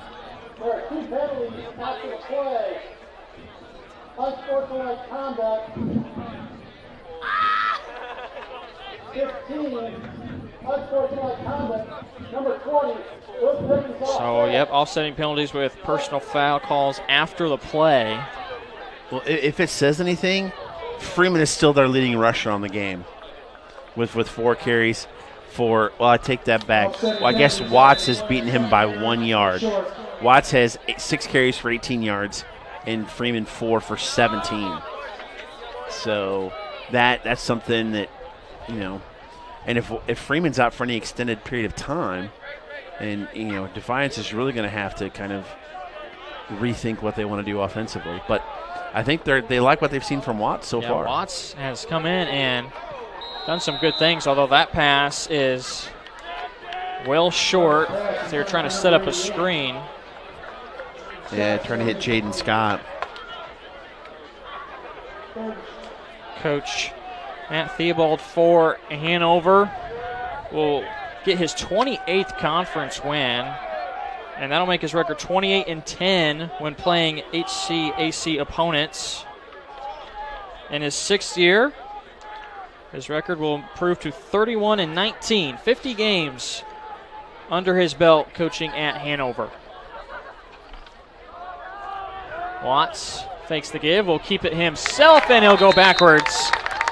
Gain tackled that time by Hanover. Big loss on the play. That'll be a teaching moment on film where the offensive coordinator will say, listen, Isaiah, we know you think you can make the play. You can't take that many hits as a quarterback. You get short yardage gain, give him the football, give the running back the football, live to fight another day. Let's go. You don't want your quarterback taking a ton of hits. Is that wears on you as the year goes on and even a game goes on. Now at the 3-minute mark left in this one. It's 4th down, and Watts opts to keep it. He's close to that marker. He may have stepped out before. And Close to the first down. the marker's falling down, and they may have marked him short. And that is the case. A yard short, as you can see there. Great camera work by our guys upstairs. Nick Lewis, along with Justin Griffiths, done a fantastic job this evening. We thank them for being here, along with our producer, Jerry Collins. Another just a great week. First of all, doing the preparation and then just being here and seeing it all being put together and seeing these Division III programs out on the field. It is quite a Saturday for us at SRN. It's been an absolute blast these last 3 weeks. I'm looking forward to 4 more weeks of HCAC football. It's a hidden gem, so to speak, and that's one of the reasons why it's so enjoyable for us to put this on, to show everybody, hey, this is good football. These kids, even though it's D3, they play hard. They play well, and we're going to see a lot more of these teams that we haven't seen yet. Franklin College, Mount St. Joseph. We're going to get to see all these squads. And, if you're out there and you're a kid in high school, you know what? If you get a chance to go to a school like this and to continue to play a sport you love with an academic scholarship at D3, why wouldn't you do that? It's so many kids I have as a high school teacher that want to go have fun at someone else and then accrue all that student debt. You can come here and play a game you love in a good conference and not have any student equity come out. Boy, you can't ask for more than that. So these coaches, man, they're loving this, and we love it too. We're excited the rest of this season. Again, 4 more weeks of this, and next week we'll be back at Manchester. And for the first time, we'll see Rolls-Holman. But, yeah, the rest of this season, we're going to see every single Heartland Conference school and get to see what they can showcase on the football field, but also highlight what kind of school they are and what they offer. That pass from Richards ends up incomplete. That'll stop the clock at 1:21 with a punt ensuing. Is that Richards or is that Malachi Parks? I thought it looked like number 10. It is a new quarterback out there for Hanover on this very last drive, and it was Parks. Also from Columbus East. Yeah, Columbus East, freshman. Raudebush back out to punt. He's been terrific for the Panthers. Boy, he's probably upset he's punting to the wind and it's hurting his average. But still another great punt. This one, end over end, Fowler coming in, opts not to fair catch and takes a big-time shot from the left shoulder for Hanover. That was Jeremy Gittlefinger. It also looked like Seth Morelli on that as well, who, by the way, I had as a student at Hamilton Southeastern High School. Very cool. How about that? Yeah. One's on the scoreboard. We have 71 seconds left to go. Defiance and the offense back out onto the field, but Hanover is going to move to 3-3 on the year and 2-1 in conference play, which will be tied for third, as Mount St. Joseph and Rolls-Holman are going to get victories this afternoon, going to 3-0. Manchester is going to fall to 2-1, so it'll be the Spartans and Hanover, both with 2-1 marks. They're right back in the thick of this, and they still have Hanover, that is. They still have Mount St. Joseph yet to play, as well as Manchester. They can be right there. In terms of the conference championship, a lot of permutations, love that word, permutations left to see what happens. And I think we need to look up tiebreakers, see if that's something that's out there. As the season goes on, that'll definitely be a topic of conversation if we continue to see the same teams at the top with the same conference records. Yeah, I don't know if they go with co-championships or not. We'll have to find that out. Ashley's pretty good at getting that information to us. She probably knows. Hanover was the preseason pick to win the Heartland Conference, but still plenty of games left to go, even with that loss to Rolls-Holman. And we've seen, last year's Conference Player of the Year, Josh Taylor from Mount St. Joseph, has been out for a few games, and he might be Wally pipped with the way Tyler Prather's been playing for them. Prather has been extraordinary, and he was actually our very first IndianaSRN Player of the Game. Yeah, and he was the Conference Player of the Week last week, and there will soon be the third conference, the third HCAC Game of the Week Player of the Game, which Keith will have once we're over, as well as talking to Coach Theobald. And last week at Manchester, Jamal Hubbard was Defensive Player of the Week in the Heartland, and Special Teams was Andrew Kibler, the kicker, who was 5 of 5 in field goals. He scored 15 of their 22 points. And Hubbard had the pick six. Defiance with a last play, and it's going to be intercepted by Hanover, and taking it all the way back for the Panthers is going to be Chris Forehand. The freshman from Louisville puts more points up on the scoreboard for the Panthers, and they're going to get that trash can ready for them. Here it comes, big one. Boom, everybody with it. The freshman getting the pick six. Boy, I hope his parents were here or they're watching. Nearly a 60-yard interception return for Chris Forehand. And no need for a PAT as the clock hits 0, and the Panthers with a statement victory. Coming off their loss to Rolls-Holman last week on the road, they come back to their home stadium and get a resounding win, 51-0 over the Yellow Jackets. You'll see it's a throw out to the sideline, a little bit overhead, and great job just watching the quarterback's eyes. Then he's just got a nice little escort all the way down the sideline. Went to Trinity High School in Louisville, Kentucky, did Forehand, and that puts the exclamation point on this one.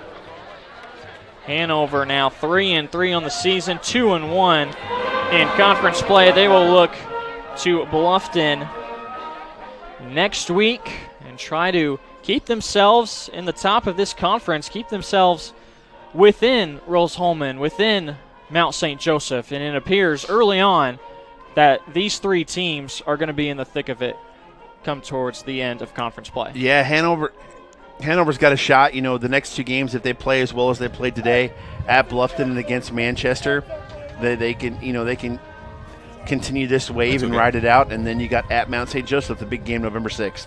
Let's go down to the field as Coach has Matt Theobald of Hanover. Got Coach with me. The guys are going to go sing the fight song. Nice win, Coach. Thank you. I mean, it was a good team effort. I thought we played well. We had our hearts and prayers go out. Our kicker right now, Blake Simpson, his mother passed away of COVID last Saturday, and he's down in Texas at the funeral. So we were just playing this for him, and I thought we did a really good job on special teams, and offense got clicking there, and defense played really, really well and had a couple defensive scores there, so it's always nice. And, the guys at Defiance, they battle. So fun game. We just got to get ready for the Bluffton Beavers now and go try to win another one, try to stack some wins up. Talk a little bit about the slam dunk trash can, Coach. The turnover trash can. I don't know where we stole it from, but it's something that the guys they stole it. We stole it from some D1 school, and it's something that they get hyped about, and they love coming off to the. And actually, we didn't have it for our first turnover, so I had to send the manager in there to go find the turnover trash can, and they love it. It lets them be creative and have a little fun, and emphasize the importance of getting some turnovers. You ready for the player of the game? Yes, sir. Let's do it. Let's go get the player of the game, Coach. We're going to give it to Wilmer. To Matt Weimer? Yeah. All right, let's do it. So we're going to look for Matt Weimer. Weimer! Matt Weimer! Weimer! It's hard to hear out there with all the it is. All the stuff going on and everything. Sorry. He's got to work his way from the back. He's got to work. Here he is. All right, you ready? 2 dozen cookies from Mrs. Myers. 2 dozen cookies, some candy bars in there. You got to share. But you're the player of the game. Congratulations. Awesome. Thank you, sir. What do you got to say about that? Great team win. Way to get back on track. Go into next week. Get ready to go. Coach wants some of those cookies. I just want to let you know. Oh, he can have them all if he wants. You can't have them all. You got to eat some. All right, I'll take them. Okay. Give him to his offensive lineman. Coaches are Weight Watchers. Great effort, really, for the whole entire team. Nice job, huh? Yep. Yeah, it was a good win. We ran the ball. We started out great. Defense played great. Got a lot of turnovers there. And it was a good team win. Okay, you're up on a tight shot. Say hi to Grandma real quick here. All right. Hey, Grandma, what's going on? Love you. All right, Matt. Good job. There you go. The Hanover Panthers victorious. Back up to you guys. Thank you so much, Keith. Quarterback Matt Weimer, player of the game for the Panthers as they get the victory 51-0. His final numbers, 22 of 27 for a 81.5 completion percentage, 238 yards, and 1 touchdown. How about a QBR of 167.7? I think that'll get the job done. That is really good. Coach would take that every week and twice on Sunday. Other final numbers, it was close. We wanted to give it to Sean Cohen. Those 2 guys played extremely well for that offense of Hanover. He finished with 13 carries, 138 yards, and a touchdown score. Had that long carry of 85. Just the offense, too many weapons, too much to handle for Defiance. And the big boys up front get a lot of credit, too. They open holes for Cohen and protected Weimer to let him make those passes and complete the receptions. Through to how many different receivers did he have? 7, 8. I mean, they distributed the ball all over the place. They're very good offensively and really strong defensively as well. This is going to be a good team, and they'll be right there in the running for the conference championship. So like Coach Theobald said with Keith, the Panthers will now look towards next week. They'll be on the road at Bluffton to take on the Beavers.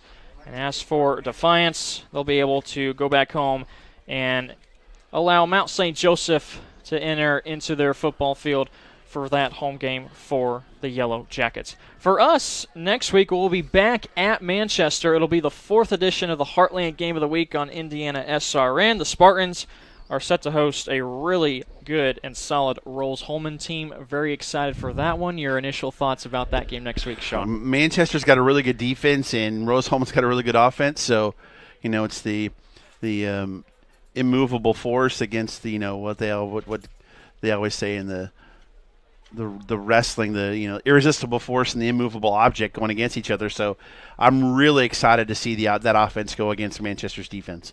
So for the last time from C. Wayne Perry Field in Alumni Stadium on the campus of Hanover College, it's the Panthers from start to finish getting the victory 51-0 over the Defiance Yellow Jackets. For our entire team here at Hanover, our cameraman Nick Lewis and Justin Griffiths, for our producer Jerry Collins and our sideline reporter Keith Myers, and for the man next to me in the broadcast booth, Sean Kroll, I'm Jarrett Lewis saying so long for now. You were watching the Heartland Game of the Week on IndianaSRN and IHSAA.TV. Tune in next week for Rolls-Holman at Manchester.